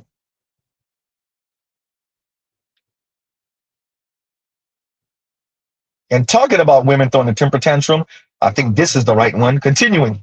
Like, share, subscribe, hit the super chat. Y'all don't let me go tell. Oh, 23 minutes. Ain't nothing. Go ahead. Go ahead, Z. I think it's not that men prefer casual. I think they like convincing you that it's serious and then getting to be like, what? It's casual. Because my idea of casual is like, you hook up a couple times, you only text to kind of coordinate the details, you shake hands and it's done. But every time a guy gets me alone, I know my friends have had this experience too. It's like, it's not like he's trying to hook up with me. He like wants to talk about his mom and like his parents' divorce and like share all these details and plan a trip to the Hamptons. So you start to be like, I guess he really likes me. I guess this isn't casual. And then the minute you say, we've created this like bond, are we in a relationship? They're like, what? I told you it was casual. And I think they like that bait and switch. I don't have any advice. Because they want to extract emotional labor out of you without having to commit or contribute any emotional labor back. A lot of men want the benefits of a relationship without having to be in a relationship. They want the emotional care. They want the nurturing. They want the attention. They do not want to have to be responsible to give it back, to provide for you, to show up in your life. Talking to my uncle about this the other day. He's telling me about how him and his girl, he was like friends with benefits, fell out because she caught feelings. He's telling me how at the beginning of their relationship, they agreed that it was just going to be just casual, no feelings, no strings attached. He's telling me how she was there for him when my grandma died and she really helped him get through a tough time in life. They were spending all this time together, doing all this stuff that really I would expect couples to do. And he had the audacity to be confused when she said that she caught feelings and felt like he used her. It's like, Unc, you did use her. told him, like, you extracted emotional labor out of this woman when you knew that you had nothing to offer her. You didn't give her anything in return. She poured into you. She helped you get over the death of your mother. And all you had to offer her was hard dick, beer, and weed? Her. He talking about some, yeah, but she knew the deal. Like, she knew it was just supposed to be casual. I told her I didn't want nothing serious. So then why did you ask for so much out of the relationship? Why did you depend on her so heavily if you knew that you weren't going to be able to be there for her in the same capacity? That's because the truth of the matter is he needs her. A lot of men need that nurture and that care for women because they do not have the capacity in themselves. I was telling my uncle, like, you need a woman. He was like, I know. And that's the truth for most men. Most men need women. They do not possess the capacity to do their own emotional labor. Men know what they're doing. They're not naive. This is not accidental. This is purposeful. I told him she's the fucking fool, right? She knew that she was going to be unable to give that much of herself without catching feelings. So I'm telling you ladies right now, you are stupid enough to provide that much emotional labor to a man and he's not doing nothing for you. You are the idiot because a man is going to take all he can get from you and give nothing in return. Bunmi, your framing is incorrect. She did get from him. She got his presence. She got his aura. Yes, she got hard D.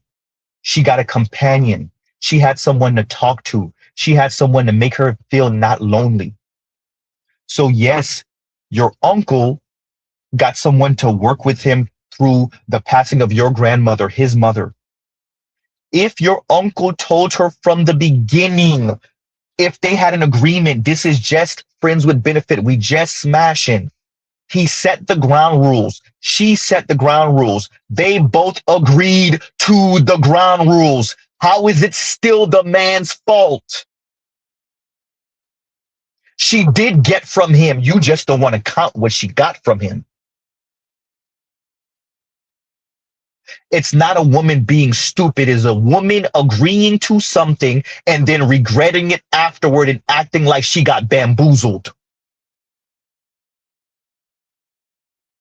She went along with the program because she wanted to. She wanted to be with your uncle through the passing of his mother. She wanted to do it. She did it in hopes of him breaking the rule. They agreed that this is just a situationship. She agreed to it. But she was with him through the passing and she poured in that emotional labor, or assuming that she did, she poured in that emotional labor, hoping, better yet, that he would break what he said and he didn't. And then you're agreeing with the woman who's the one who broke the rule because she's a woman. But me, your uncle stayed true to what he said. She tried to do extra, hoping that he would break it. He told her what it was. She said what it was. They agreed. They shook hands. How is your uncle in the wrong? He stood true on what he said.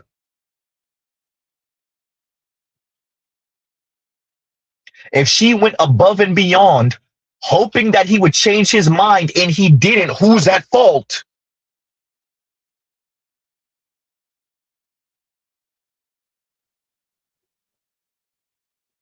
Huh?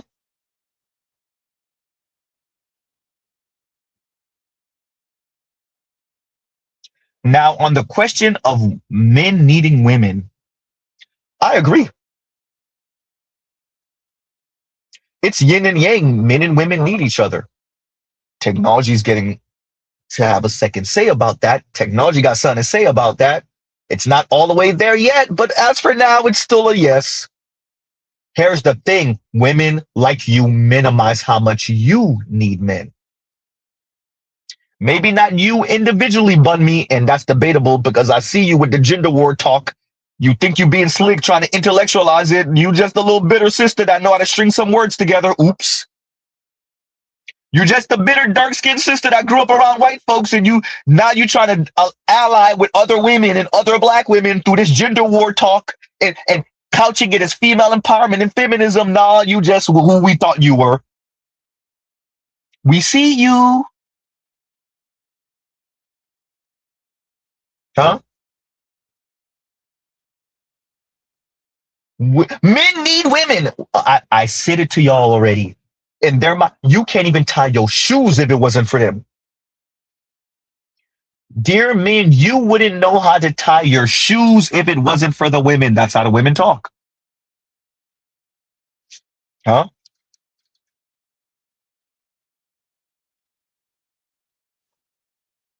Yeah. And Kevin Miller says, I really hate that term emotional labor. Look, they had to have something. Kevin Miller, they had to have something. The women were tired of hearing us say, well, we're the one who pay for this, and we're the one who do this, and we're the one who maintain the physical infrastructure, and we're the one who have to go on the roof, and we're the one who have to clean out the gutter, and we're the one who have to mow the lawn, and they were tired of saying that. So this is where emotional labor come in. Something that you actually can't account for financially, and the women speak like they're the only ones engaging in emotional labor. That part too. How the women talk is that the men are just big dumb oafs. You're barbarians. You're Shrek. You are big dumb oafs, and they're the ones who have to drag out of you your feelings and your hurts and your pains, and they have to be your therapist. Now, by the way, you don't ask them anything. You don't ask them, babe, how was your day? How was everything? They don't gossip to you about what happened at work. They don't tell you about their friend who's doing whatever. They don't tell. No.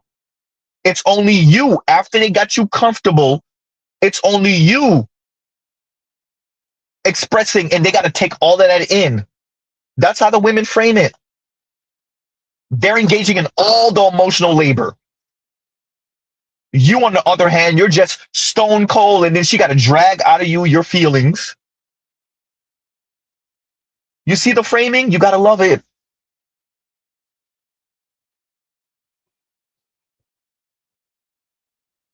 This is how the ladies frame it, and they have to do it that way. Huh? Once again, to the title, Gender War Doom Scrolling. Y'all heard Bun Me. Gender War Doom Scrolling. The lady told you her uncle and that woman that he was with, they set the ground rules. The woman did extra, hoping and praying that it would lead to more. When her uncle stood on what he said, now he's the asshole. What?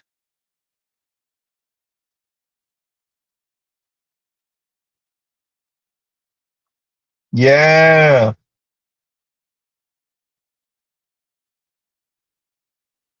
And she ends it off, of course she did, with men need women. Look, I told y'all wouldn't know how to brush your teeth or wipe your ass if it wasn't for women. I'm not talking about your individual mother or grandmother or aunt. No, if it wasn't for women.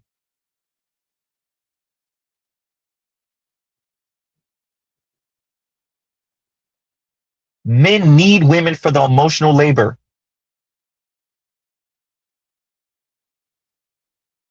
No one's speaking about that women are better. No, oh, Z, you remembered. No one's speaking about how many single women are antidepressants compared to married women. Oops. No one's speaking about how many single women are antidepressants. No one's speaking about older women being, especially older single women, being on antidepressants. Ain't nobody want to talk about that though. Oops. No one wants to speak about, especially in the black community, how many older women don't got a pot to piss in or a window to throw it out of. Barely got $1 to their name. No one wants to speak about, oh, black and Latina women who never marry are the least wealthy in the US. No one wants to speak about that. A disproportionate number of black women are kinless as they age. Advocates say they deserve a social safety net too. Huh? The average man spends $5,000 to $12,000 more per year when in relationship. No one wants to speak about that. That very overt labor that we could actually count. That overt labor that we could actually count. We could count the hours he put in. We could see the money that he sent to his wife or his girlfriend or his baby mama. We could actually count it. But look, man, we live in the era of the female empowerment, even though the elite men are using the women as a buffer. Anyway, so we gotta minimize what the men contribute. We gotta minimize it and hype up what the women contribute. So we minimize what the men do, and we hype up what the women do. Huh? Yeah.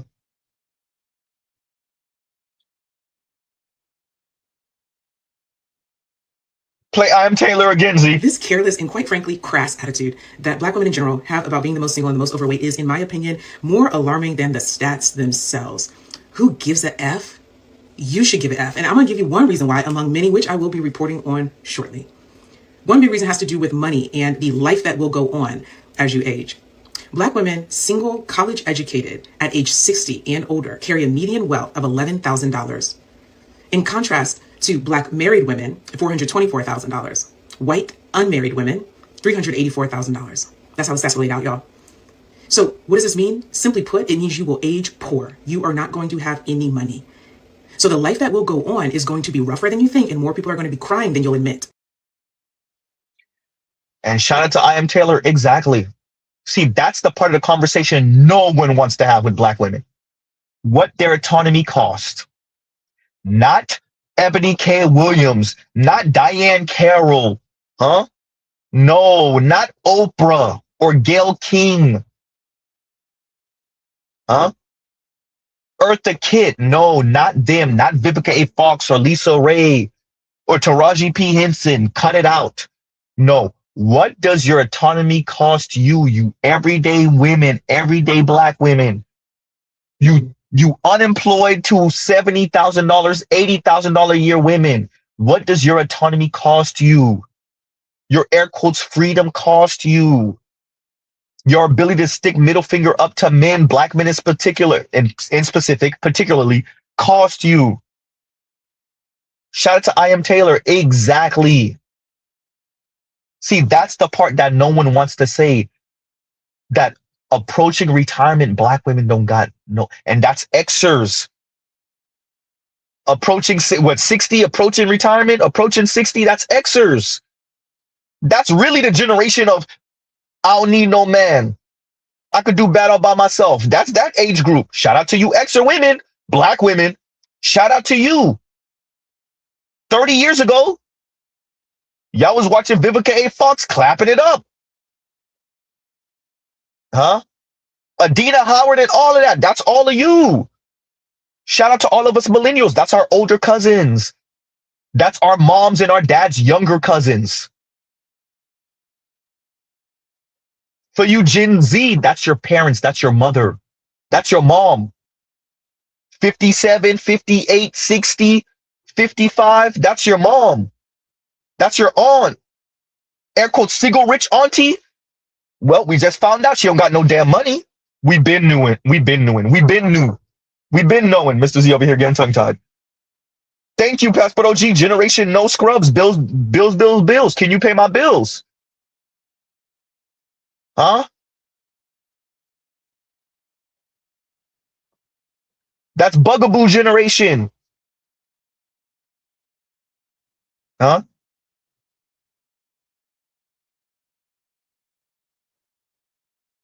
And look, we knew you didn't have it. Now y'all got to keep a straight face while y'all struggle. Now y'all got to keep a straight face while you're the cashier at Walmart. And no offense, look, we already know how it goes, Black people. But let's be very clear. Remember what you were singing and what you were saying with your whole chest 25 and 30 years ago. Remember what you were saying and what you were singing. Not that it was just a song on the radio. You felt every bit of it 25 and 30 years ago. And now look, even your patron Saint Vivica talking about she ain't looking for a man. Huh? Claudia Jordan them talking about she looking for a man and she might have overlooked. These were the baddest 25 years ago. 25, 30 years ago, these were the baddest. So you got two ways to go. You could go to Maya, Melissa Ford route.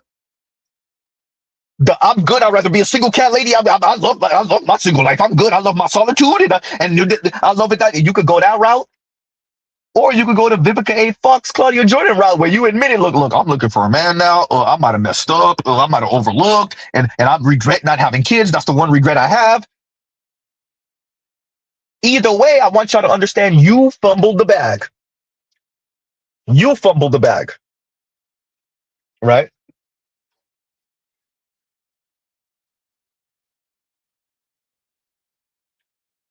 So shout out to the millennials, shout out to Gen Z.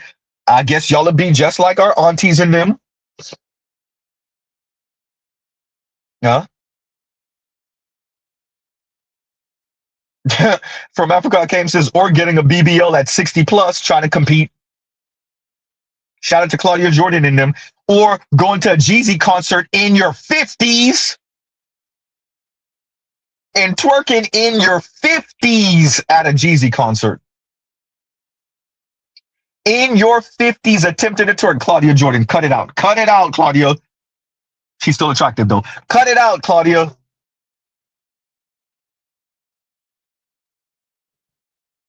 You ain't never been a woman with ass like that anyway.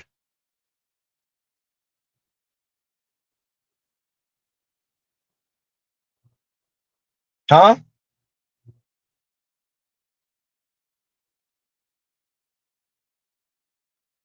So bun me, it sound good what you saying. But bun me wasn't done yet. God damn, Z. How many of this lady you gonna cover? Look, bun me is the gift I keep on giving. But she try to intellectualize her misandry and act like she's saying more than what she's saying. Lady, you just a darker skinned sister who's a little heavy or a little chesty. I never seen a full body image, but fine, whatever. Who's bitter about your situation, but you trying to intellectualize it and speak like it's not that. And it don't even matter if you got a man or not, by the way. And you see this a lot with women, particularly black women, these feminists. They try to intellectualize their misandry and act like they saying something other than it ain't fair. That's not fair. That's not fair. That is not fair. Huh? Continuing. I used to think men were shit because they were raised like shit. I'm starting to believe, as the parent of a little boy, that they all start out like shit and they have to be raised out of it. It's because it's being passed down to them genetically. 40 to 60% of all human behavior is genetic. 55% of mental health disorders are genetic. 50 to 60% of alcohol dependence is genetic. 20 to 60% of intelligence is genetic, and 50% of personality traits are genetic. Not to mention temperament. You procreate with a man who is a piece of shit, 9 times out of 10, your child's going to be a piece of shit too. Because all of these traits are being passed down to them genetically. Yes, environment plays a part, but it only plays a part in the way that these genes are expressed. If you're giving your child a bad genetic disposition, only thing you can do by raising them is change to what effect that gene will be expressed, but it doesn't change the fact that that gene is there. Mama always told me, be careful who you have kids by, because 9 times out of 10, the person that you have a kid by, the kid gonna turn out just like them. A lot of women are having children by the worst human beings imaginable and wondering why the male population is becoming worse and worse. Do you know how many years, how many decades, how many generations of women have gotten with the most abusive, neglectful, pieces of shit men and had children by them, and then their children had children by them, and on and on and on and on and on. Now you have generations of bad genetic traits that are being consistently passed down. These men, a lot of these men that y'all are having kids by, were never meant to procreate, right? Now it has created a population of despicable men. This is not all men is bad propaganda. I'm just saying, every time y'all open y'all legs for a bad man and have a baby, you are making the male population worse. That's all I'm saying. It's a lot of good men out here, but if y'all are going to keep having kids by the worst of the worst, the male population is only going to get worse. Like, at some point, you have to decide that you're not going to have a baby by the weirdest weirdo alive.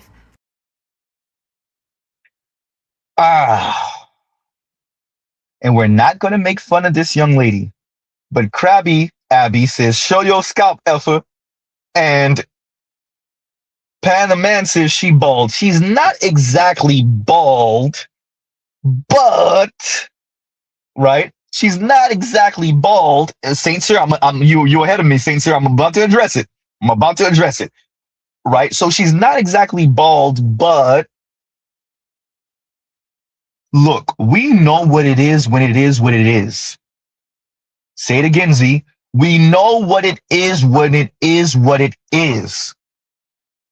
But men are told and raised, particularly black men, are told and raised we're not supposed to address it when women are bitter and angry and resentful about their prospects concerning the opposite sex, men, particularly in the black community. We're supposed to take what they're saying at face value and pretend like what's informing them is not anger and resentment that the type of man they find attractive and they want or they would like to be in a situation or relationship with are not interested.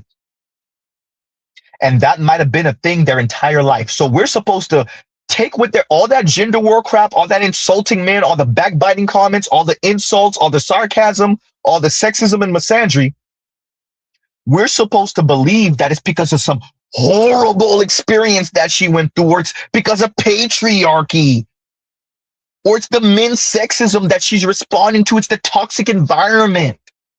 Not that she's just bitter because, hey, I like that type of guy and that type of guy don't ever give me no play. Or he will, I just got to buy him.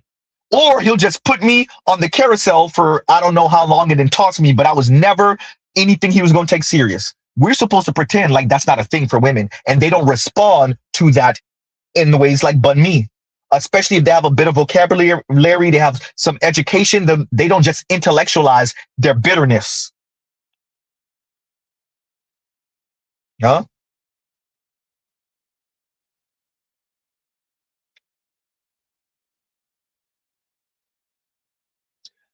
What you heard from the white lady in bun me is bordering eugenics.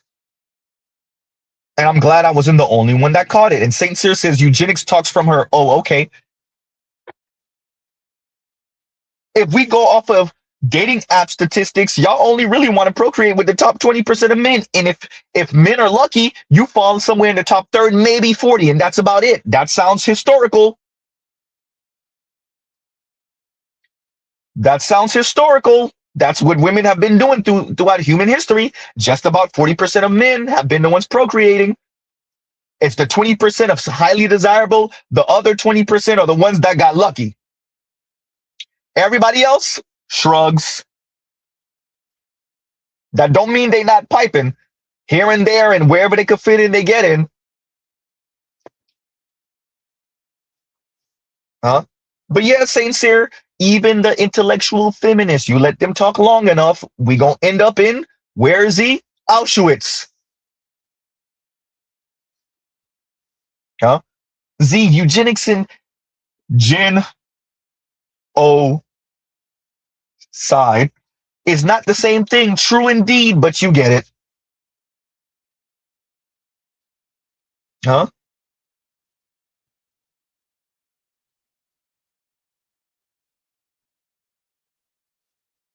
You see me? And Vince is goose stepping at the cookout. And there you go.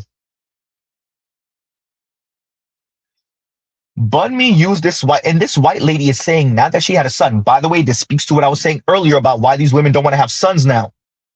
Look how she's talking about her own son and then using that to have a larger conversation about men and boys. I've said this multiple times throughout the years. The way we speak in this society is that the women are sugar and spice and everything nice. The girls are sugar and spice and everything nice. And it is the world that turns them harsh. The men and the boys, on the other hand, come out the womb toxic and ugly and disgusting. And then the society and the women are tasked with civilizing them. That is the framing, particularly in the Black community. This also, particularly in the Black community, allows for women to have a pass for being assholes. Because you have to understand, she's only that way because of the toxic environment and because of you men and because of patriarchy and colorism, featureism, texturism, fat phobia. Huh? So the men are naturally defective and the civilization didn't take. And then the women who are assholes because of the environment. You see how the women win both ways?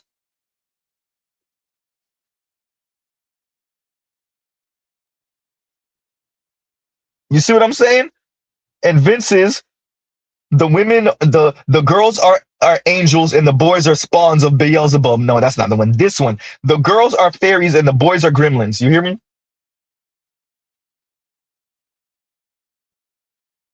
Huh? Talking about that. Like, share, subscribe, hit the super chat. And let me address this that I didn't address earlier.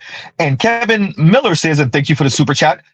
Z, I just saw a video I just saw a video titled Debunking Misandry, Why Women Don't Hate Us But Should. And it was a Black dude. Send it to me. I saw the thumbnail already. I did not click it. Or I did, but I lost it in my history somewhere. Send it to me. I'll review it. I'll review it. Like, share, subscribe, hit the super chat. Right. And it sound good. Look, man, all of this coping talk, I want to stress this to everyone under the sound of my voice, even the women, shout out to Toya, that are listening. It's all cope talk. The men and the women in the bottom 80%, particularly the bottom 70, 65-ish percent, all we doing is coping now, particularly the women.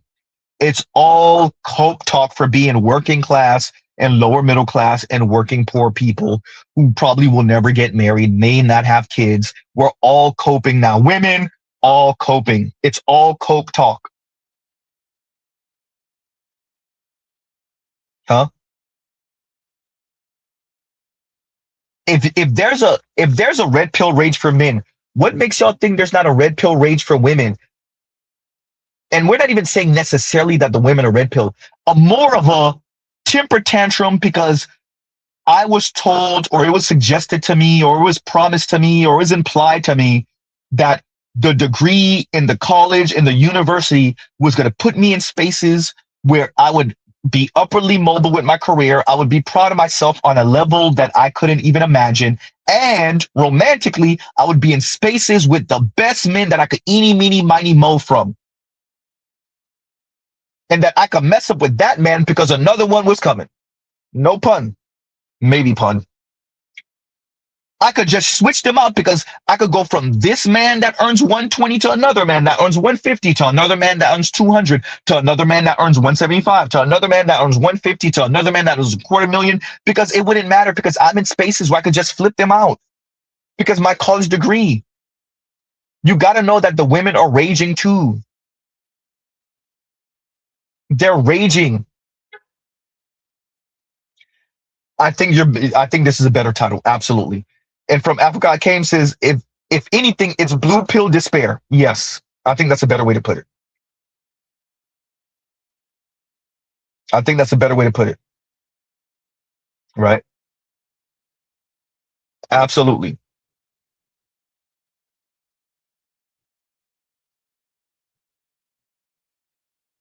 Huh? So that's what you see. They're just intellectualizing their misandry and their anger, their resentment, their bitterness, and then you have a society that wants to use them as the buffer anyway. So it loves that it could just weaponize the women that speak like this against the men, and your birth rate continue going down in the crapper. And you have certain parts of our society, the elites, because I do think the elites are in a intellectual civil war. I'm not even just talking about left versus right. I'm talking even in the right versus the right and the left versus the left.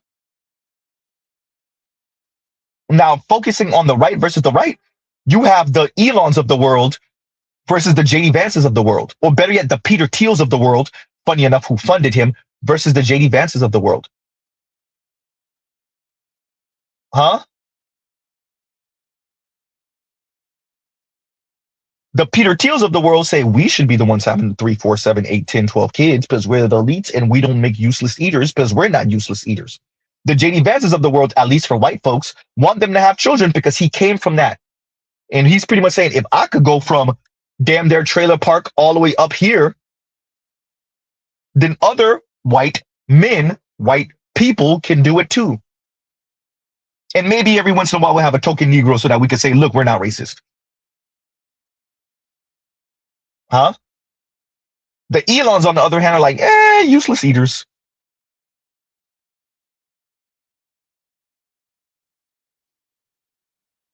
Huh?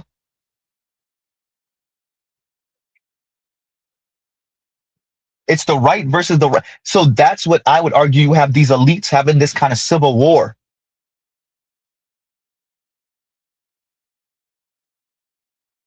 Oh, man.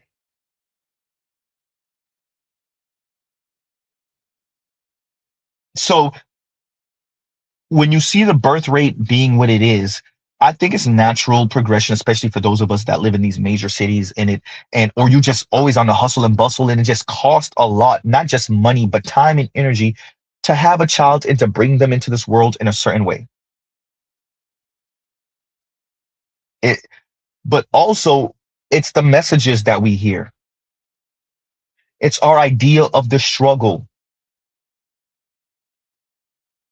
Is it as bad? Yes and no. Right? So you see how Bun Me is speaking about it. Play it again, Z. I used to think men were shit because they were raised like shit. I am starting to believe, as the parent of a little boy, that they all start out like shit and they have to be raised out of it. It's because it's being passed down to them genetically. 40 to 60% of all human behavior is genetic. 55% of mental health disorders are genetic. 50 to 60% of alcohol dependence is genetic. 20 to 60% of intelligence is genetic, and 50% of personality traits are genetic. Not to mention temperament. You procreate with a man who is a piece of shit, 9 times out of 10, your child's going to be a piece of shit too. Because all of these traits are being passed down to them genetically. Yes, environment plays a part, but it only plays a part in the way that these genes are expressed. If you're giving your child a bad genetic disposition, only thing you can do by raising them is change to what effect that gene will be expressed, but it doesn't change the fact that that gene is there. Mama always told me, be careful who you have kids by, because 9 times out of 10, the person that you have a kid by, the kid gonna turn out just like them. A lot of women are having children by the worst human beings imaginable and wondering why the male population is becoming worse and worse. Do you know how many years, how many decades, how many generations? Let's pause right there. The male population. You gotta love Bun Me's framing. There's nothing wrong with the women. No women is part of that, what she said, 40 or 60% of this kind of genetic issues and whatever. And the male population is getting worse. The women, once again, we're speaking as if women are infallible in relationship to men. Literally, that is what Bun Me is saying here. So the men are the ones who come in with all the genetic dispositions of being horrible people and sickness and whatever the hell. And whatever mental issues or psychopathy or whatever the hell. Not the women. The women eggs are perfect. Even the scrambled one. Oops. That sperm, though, that's where all the problems are. And women like this get this, like I said to Dr. T. Hassan Johnson years ago. Y'all have y'all classes, and however many dozens or a couple hundred people that show up for lecture, and they take your classes. And so every semester you're teaching how many people. Maybe you go on a tour for a little bit. You're teaching, and you're answering questions and whatnot. With that, the Bun Me's of the world are touching dozens, if not hundreds, if not thousands of people every single time they turn on that camera. Namely the women. So while y'all trying to tamp down the misandry, Bun Me, Kim Foster, all these types, they're hitting hundreds, thousands, tens of thousands with this weirdo misandry talk.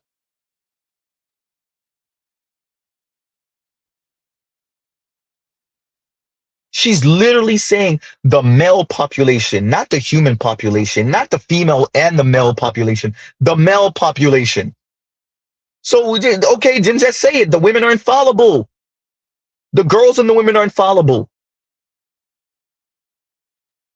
Look at where we are now. And then y'all wonder why your sons ain't showing up to no speed dating events and matchmaking events and mixers. To do what? Sit across from Bun Me? Continuing. I used to think men were shit because they were raised like shit. I am starting to believe, as the parent of a little boy, that they all start out like shit and they have to be raised out of it. It's because it's being passed down to them genetically. 40 to 60% of all human behavior is genetic. 55% of mental health disorders are genetic. 50 to 60% of alcohol dependence is genetic. 20 to 60% of intelligence is genetic, and 50% of personality traits are genetic. Not to mention temperament. You procreate with a man who is a piece of shit, 9 times out of 10, your child's going to be a piece of shit too. Because all of these traits are being passed down to them genetically. Yes, environment plays a part, but it only plays a part in the way that these genes are expressed. If you're giving your child a bad genetic disposition, only thing you can do by raising them is change to what effect that gene will be expressed, but it doesn't change the fact that that gene is there. Mama always told me, be careful who you have kids by, because 9 times out of 10, the person that you have a kid by, the kid gonna turn out just like them. A lot of women are having children by the worst worst human beings imaginable and wondering why the male population is becoming worse and worse. Do you know how many years, how many decades, how many generations of women have gotten with the most abusive, neglectful, pieces of shit men and had children by them, and then their children had children by them, and on and on and on and on and on. Now you have generations of bad genetic traits that are being consistently passed down. These men, a lot of these men that y'all are having kids by, were never meant to procreate, right? Now it has created a population of despicable men. This is not all men is bad propaganda. I'm just saying, every time y'all open y'all legs for a bad man and have a baby, you are making the male population worse. That's all I'm saying. It's a lot of good men out here, but if y'all are going to keep having kids by the worst of the worst, the male population is only going to get worse. Like, at some point, you have to decide that you're not going to have a baby by the weirdest weirdo alive. Women have kids with whoever they want to have kids with. They have kids from or by whoever they want to have kids with.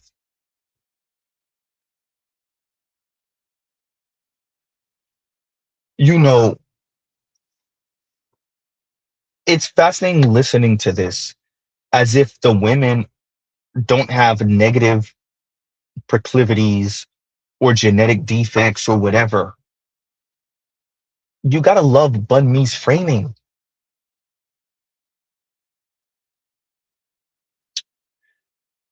This society is so far gone with this weirdo female empowerment that you have women talking like this.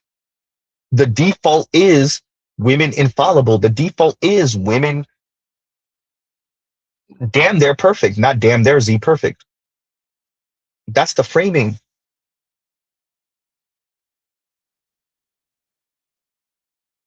No?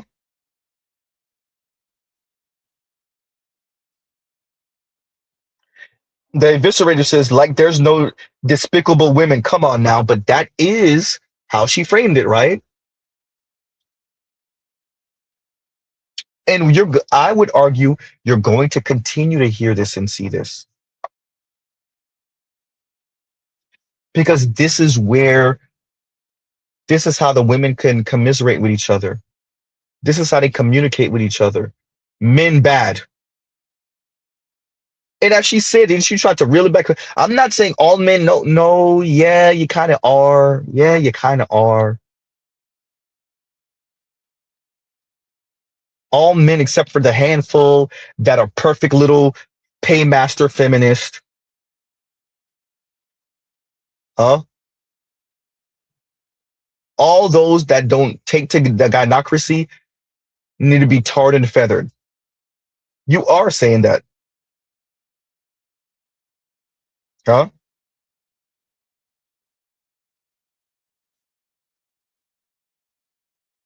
And PTK says they espouse this stuff as if it's the truth because for them it is.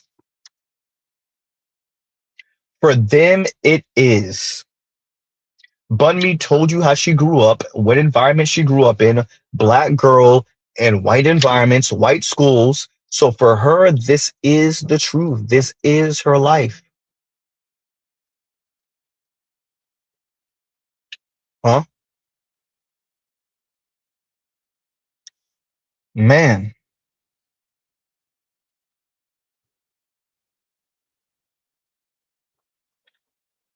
Yeah.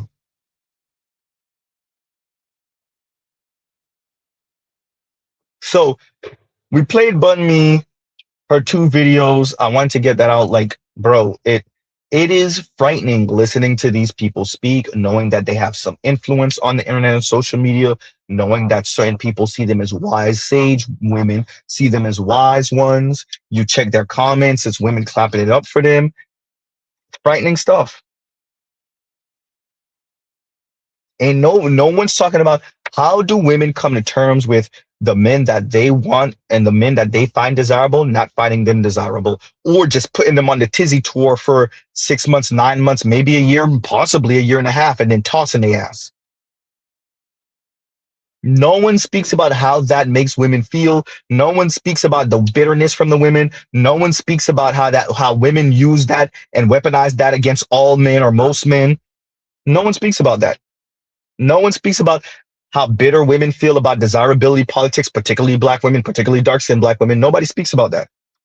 Heavyset black women, they try to flip the game upside down, and no, it's fat shaming, and no, we just don't know. We don't find it attractive, and you can miss us with the European beauty standard, and in Africa, this is that yawn. Huh? Yeah, that's the part they miss. And better use is wonder if she realizes that if you agree intelligence is more genetic than environmental, then racists have a point. Look, man, when these, and I've said it to the crew, shout out to my day ones. I've been saying that for a while, when especially for black women, when they get in their Negroes ain't ish bag, forget getting close to, we walk right into Auschwitz. Forget sprinting, we fast dash, run, blitz right into Auschwitz, because they're so desirous to make a point about men, particularly black men, that when they wake up at Auschwitz, they're like, wait a minute, what you thought? You thought the white men were gonna burn black men, believe black women unscathed. Okay, yeah, that's it. Huh? Yeah, that's it. How did that work for you, or it didn't? That's what we thought.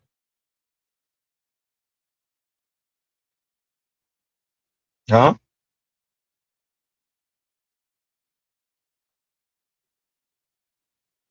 For real. You see, I saw something else. Give me a second. So yeah. And Dr. Dizzle says Keishas have virtually no self-awareness, no self-reflection, or self-control. They, as single mothers, produce the dustiest that they complain about. Yeah, I think for Bun Me, it's a bit different. I don't think she has children. I don't think that's gonna be her story more than likely. I think for women like her and like Kim Foster, it's just temper tantrum. They just throwing temper tantrums because all you fit jock brothers wasn't checking for them, and even you nerd brothers that are good looking enough, y'all wasn't checking for them either. And now that they're grown, most of y'all still ain't checking for them because they're assholes. They just hide behind air quotes intellectualism, or their intelligence, whatever they have of that. And they just find ways of intellectualizing their misandry. They just really, there's their bitterness and anger that the select men that they want ain't checking for them in any capacity.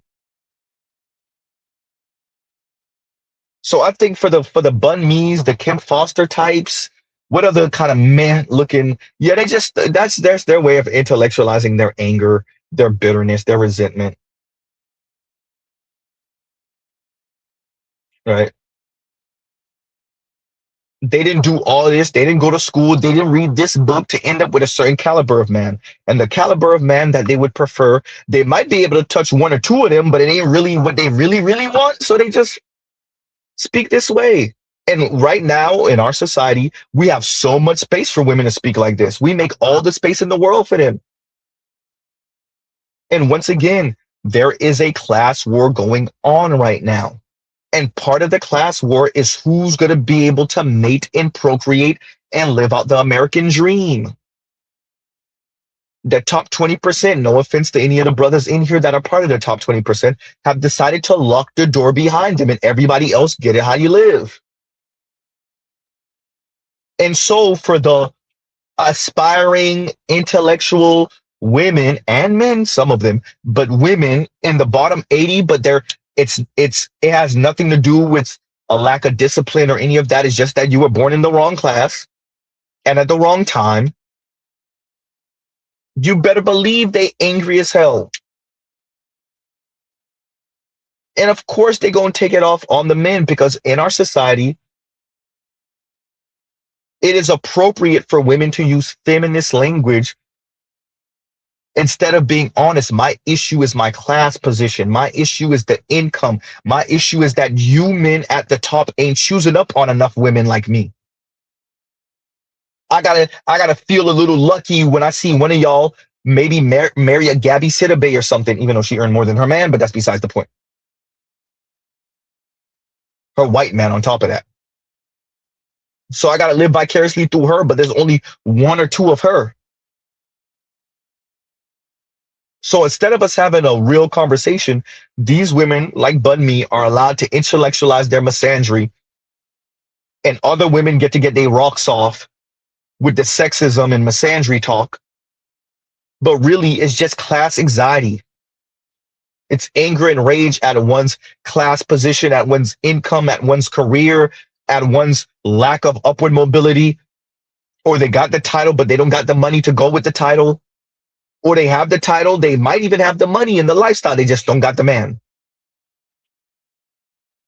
They don't got the man, they don't have the kids, they don't have that part of the lifestyle. And instead of us having open spaces to speak about that, the women are encouraged to talk, well, like Bun Me. Huh?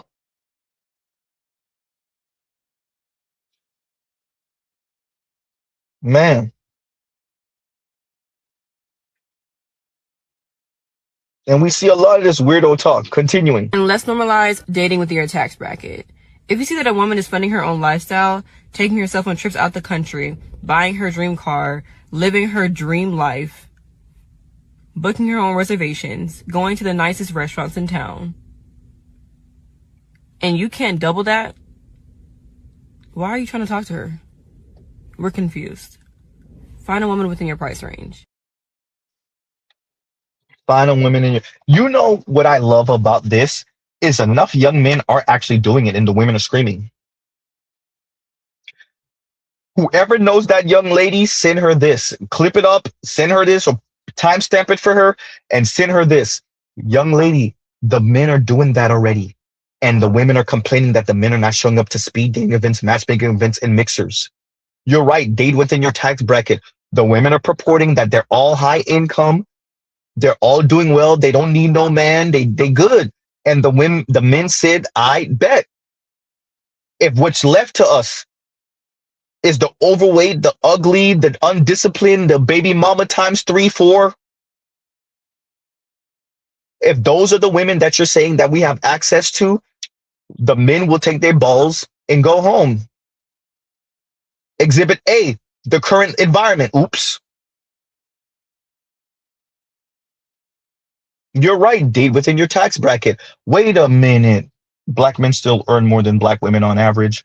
Black men still have more wealth than black women on average. Are you sure? Ooh, black men are less likely to enter into a relationship with a child.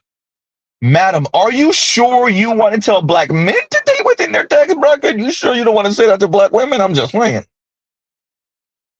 Who's the one who should be being careful about where they date and who they try to date? Who's the most chronically single, the black men or black women? Oops, okay, we're going to leave that one alone. Okay, all right, we're going to leave that one alone. Huh?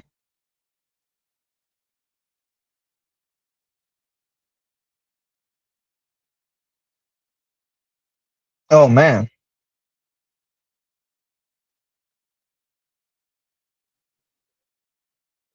And Mr. Turner says, and I didn't hear about this, Mr. Turner says one of them hyenas, one of the women, tried to run 2 Chainz off the road. I didn't hear about that. Could I get a little bit of details on that? I did not hear about that.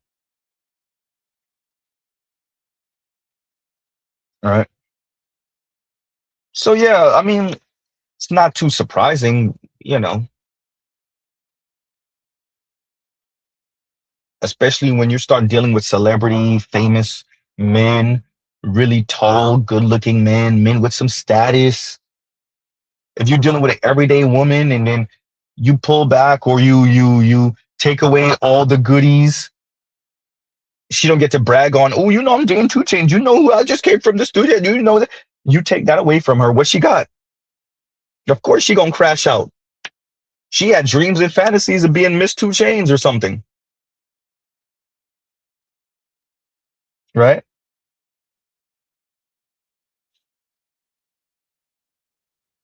And Toya says, we couldn't possibly be overvaluing ourselves, could we? Yes and no. I think there's a twofer there, or not a twofer. There's, okay, so you have the women that overvalue themselves, right? So whoever they're with, they always have an eye out for, air quotes, the bigger and better deal. right? So it doesn't matter who they're with. Appreciate that they always looking towards someone else if that other someone else shows up. Then there's the ladies with inferiority complexes. And so if Mr. Whoever even glances her way, she gone. Because that's how she feels a sense of self, right? She with you, she riding with you, but whoever the hell that person is glanced her way and she gone. Because that's how she feels better about herself. So yeah, the overvaluing yourself, I mean, especially in the society that somewhat pushes narcissism through hyper individuality. To be honest with you, I think there's certain men that's on that too. The only difference is that the society kicks us in the balls with a reality check. You can't overvalue yourself in a society that says, hey, you got to go out and get it. And you're going to have to pay for this woman. You're going to have to pay for her lifestyle to a certain extent. You're going to have to do for children. You're going to be the primary breadwinner. And if you're not, you're a loser and a bum and da da da. So it's hard to overvalue yourself as a man if you didn't win the genetic lottery and you don't have the height or the looks and you don't have the charisma, the gift, the gab, et cetera, et cetera. If you're a salt of the earth man or everyday man, if you're doing okay in life, but it's difficult for you to overvalue yourself because everything in the society lets you know where you rank. Women, on the other hand, and because the way we socialize women, that includes obviously white women, definitely white women, they don't have to contribute anything to this world. And so they and y'all gives you a second.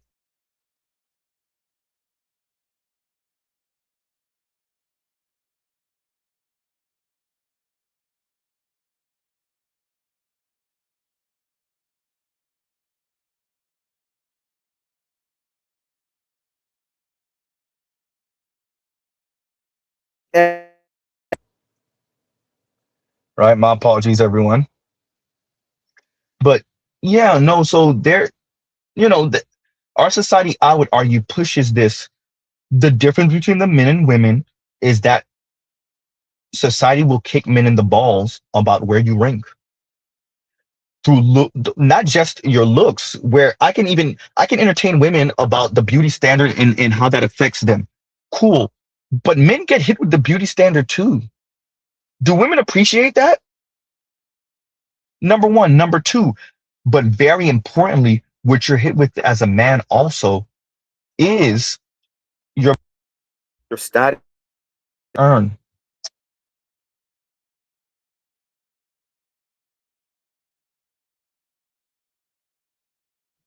And we're back. My apologies, everyone.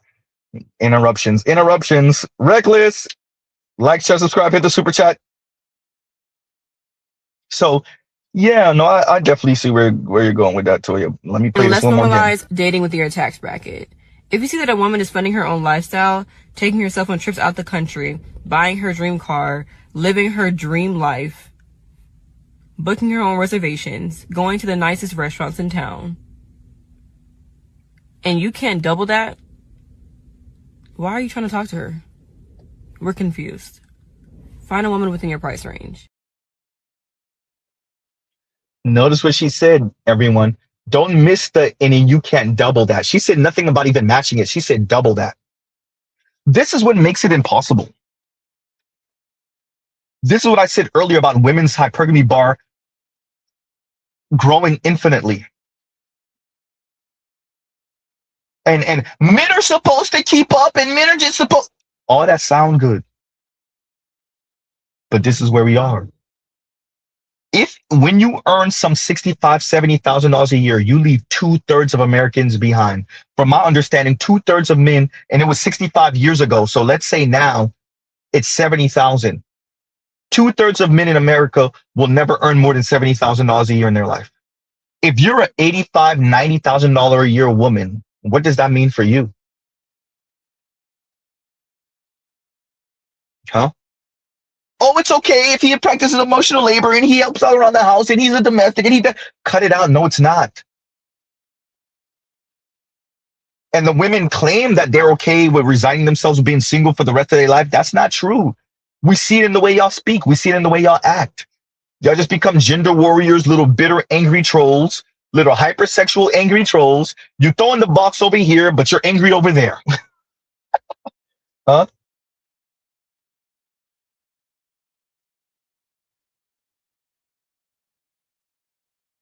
All that sound good. That's why Mr. Z says the outliers are doing too much talking. To today's channel, gender war doom scrolling. All that sound good. What you not gonna do, who's not on your level, earning this, earning that, yawn.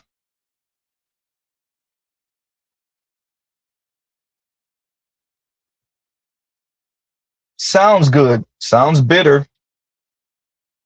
She said double it. She didn't even say match it. If you don't double it.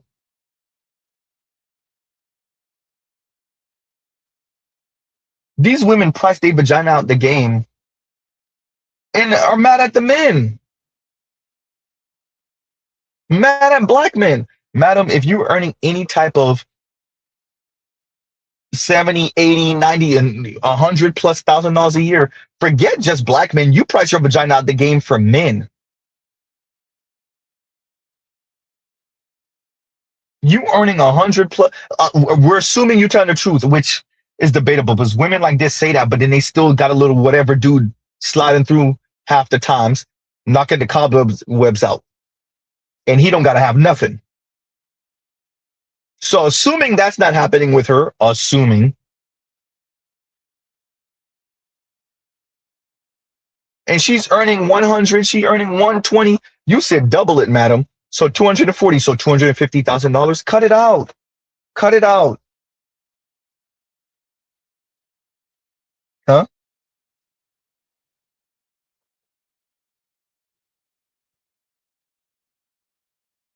Toya says you can't say range and double. Michelin star restaurants, Dr. Dunbar. Look, at the end, these people speak this way. It sounds good for them. It sounds empowering. You know, you getting the men told. Yawn. Being sassy, snarky, smug, sarcastic, just a general asshole to the men you see as undesirable. They may don't have the look, they don't have the status and the income and the wealth. Cool, you doing your little sassy. You're another black woman. What number is this, y'all? 1 million and what? Z, 1 million. 10 million and what? Another sassy black woman, sass monster. Another sassy black woman being smug and telling the masses of black men that they not on her level. Okay, yawn.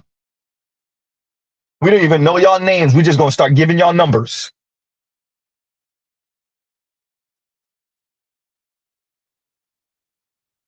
Sounds good.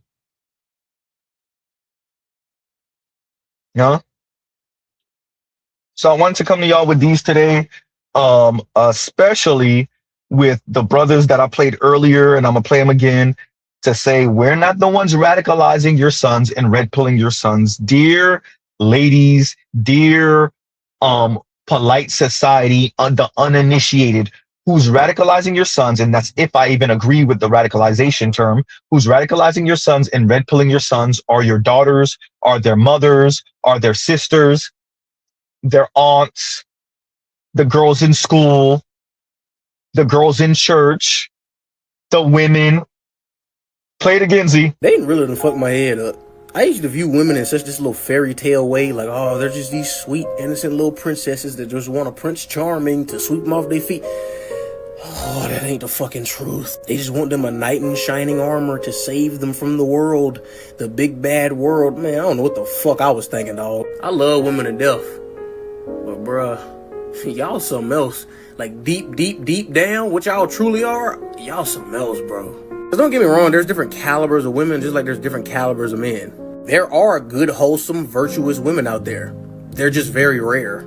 I just want to give a shout out to all the intelligent, virtuous women out there. Keep doing your thug thizzle. Keep doing your thug thizzle. And they can put on a real good little act for everybody else. They can put on an act for all these other dudes when they really, really desire you and they attracted to you, oh, bro, they do anything and everything. I'm talking about anything and everything. Then you go out in public with her and other dudes be staring at her and shit. They probably want to talk to her, want to date her. Oh, she's so beautiful. I just want to take her out. I want her to be my girlfriend. Da, da, da, da, da. I'm sure this will be running through a lot of you motherfuckers' heads. Little do y'all know, man, this motherfucker nasty. She nasty. Like, if y'all motherfuckers only knew the shit that she let me do to her, y'all wouldn't want her no more. But the shit I've done to her, you wouldn't even want to kiss her. I promise you, brother, man. Women got a nasty, dark sexual side, boy. I'm trying to tell you. Especially if she got, like, kinks and fetishes. Oh, God. The man had this to say about his mother, and I'm gonna be honest with you. I don't think she's gonna be happy about it. People want to talk about how women today are the worst generation of women. Let's talk about the last generation. Now, I love you, Mom, but I gotta do this to you. My mom is a single black mother, 5'1", 230 pounds, unemployed, lives off Section 8, all that. And she feels as if I asked her one day, how much your man gotta make a year? Now, she had the balls to say 150K. 150K, nigga. Bro, do you know that there's only 1% of niggas out here making 150K a year? And them niggas wouldn't choose a 5'1", 230 pound, unemployed, single black woman with 3 kids. It's just not making any sense, bro. You feel what I'm saying? And shout out to Kevin Samuels, but most of these like females that they be having on the show sound exactly just like my mom or look and act just like my mom. And those are the women leading today's women, bro. Let me know how y'all think. I swear, when he was talking before he mentioned Kevin Samuels, I was thinking his mother was probably one of those women on Kendra G or Kevin Samuels' show because she sounds just like one of them. Now, I want to say I hope this young man moved out of his mother's house because I don't think she's gonna let him in tonight if she see this video. But nothing he said was wrong. Everything he said was 100% correct. Just because it's his mother, it doesn't change the fact that what he's saying is true. And I made a video before talking about I feel bad for these kids who have to grow up watching their mothers online embarrassing them. And I think you're gonna see a lot more of these kids growing up just like this because their mothers didn't care about embarrassing them, so they're not going to care about embarrassing their mothers. But like I said, the boy's correct. If she's 5'1", 230 pounds, doesn't have a job, on Section 8, and she's talking about he's going to have to make 150K, that is insane. But that is also proof to when I say you can't ask women what they want because they'll just say anything. His mother knows good and damn well that's not going to happen. But if you ask her that question, they're going to say anything. I told you it's the same as asking a 4-year-old kid what do they want for Christmas. I want a spaceship, I want a robot, I want a dinosaur. They just say anything. But I don't think a lot of them believe it. They just say it because it sounds good. But at least we know somebody from her family is living in reality because her son ain't with none of that. But I think the young man's going to be okay. Like I said before, I hope he has a place to stay because he's probably not going to be able to go home. And he also better be ready for his other family members to have a problem with him because the one lesson he's probably going to learn from this is people don't like when you tell the truth. So it is what it is, young man, but good luck out there. There you go. Once again, it is not the Black Manosphere in specific. We're not handing out pamphlets. We're not handing out flyers. We're not attempting to recruit. It is the women and the environment that is red pilling the men, the young men, the boys. It is the women and the environment. And I'm Waffles. I did click it, so it's Cam James. Yeah, I remember. Because I'm like, I feel like I saw the thumbnail and I didn't click it, or I clicked it and it was in my history, but I let it go. Yeah, so thank you for that, I'm Waffles. Yep, thank you for that. I'll get to it. Right. So speaking on, and shout out to the young man. For the most part, when people have these conversations with women in their lives and they say this type of crazy stuff, they just let it go. They just let it go. This might be an associate. This might be a coworker. This might be a cousin. This might be a female sibling. How many of us got the wherewithal? We know how to debate. We know how to bring up facts. We know the facts to be like, this ain't gonna work. You just gonna be like a single cat lady and you gonna think you okay. And then we know the facts to say, hey, and by the way, that's going to be miserable and you're not going to have the money to actually do it. Like, how many of us know that? No, we just let them go. When you got a homegirl that's talking like that, like the young man's mom, you just let it go. You might say 1 or 2 words. Maybe you spar with her 1 or twice, 1 or 2 times, and you just let it go. First of all, there ain't no sweat on your back. This is a coworker. What you gonna do? Lose your job trying to get her mind right? No. This is your cousin. You ain't gonna see her for another 3, 6, 7 months. Maybe you ain't gonna see her for a whole year again. You ain't gonna debate her. She says something crazy in your presence, be like, cuz stop it, cuz stop. And you're done. Now, you gonna come to the Black Manosphere and be like, Z, let me tell you what my cousin said. You gonna talk to me about it? Damn, Z, stop exposing us. Y'all know I'm telling the truth. Now, Mr. Z, on the other hand, boy, I got that cloud sword ready.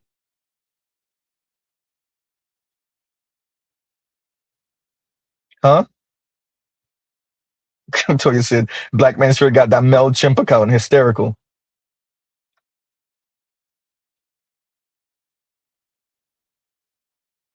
Man. So we let these things go, and these people continue on living their lives, messing up society, messing up the black community with their weirdo talk.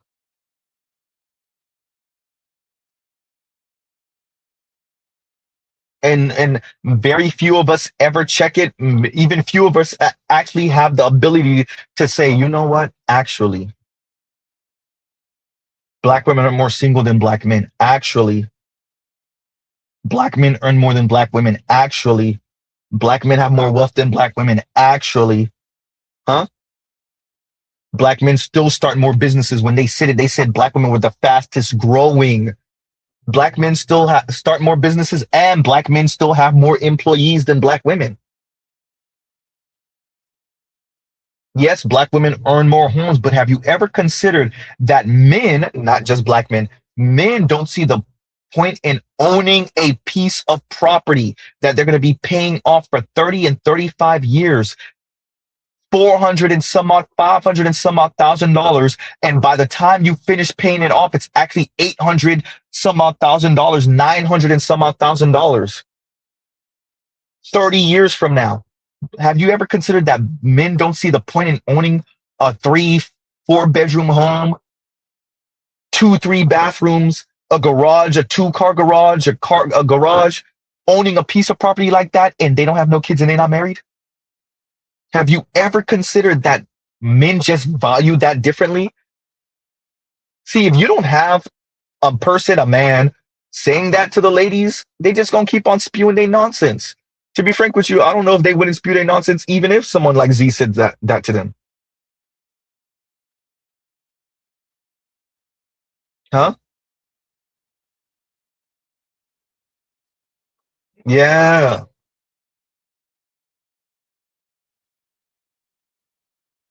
And all for one black man said, Z, you did not go back to Final Fantasy VII with the Buster Sword. Look, actually, I'm more of a Final Fantasy VIII guy. I like the gun sword from Squall better anyway, but we just gonna leave that one alone. Huh? And by the way, these conversations actually do matter when you put that little seed in, pause, and you get her to consider and think about these things differently. Maybe it wasn't a pause. It was just funny, though. It was funny. It was funny. No actual. That's what we'll say. We won't say pause because it wasn't a pause moment. But yeah.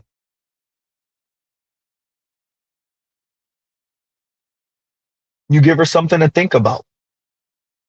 She might dismiss it then and there, but maybe a day or two later, a week later.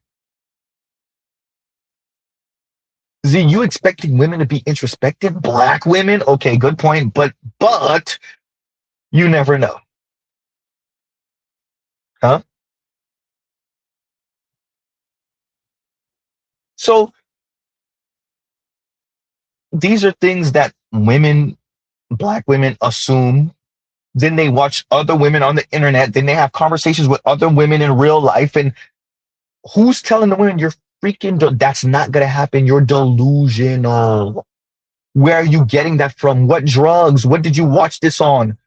What content creator did you watch that said that this was going to happen, or this is a thing, or this is likely to happen?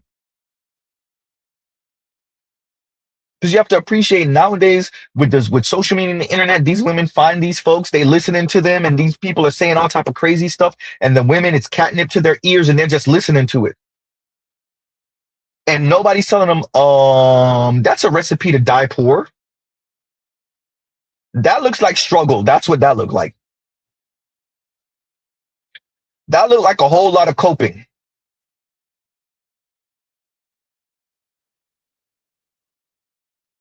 Oh, man. So on that note, y'all, not keeping y'all too much longer, we'll pause right there. Right? I think I did the Lord's work today. Gender war doom scrolling. Right? Shout out to the replay gang. Y'all go ahead and sign up for those memberships. We got 4 more because we had 22, but somebody dropped off, so it's 21. So sign up for those memberships. We'll pause right here. Shout out to the replay gang. Thank you, button, please, and thank you. Yeah, so we'll pause right here. Love, peace, or chicken grease. Y'all go check out other Black Manosphere content, other non-Manosphere content, for the love of God. And Mr. Z out. All right, y'all.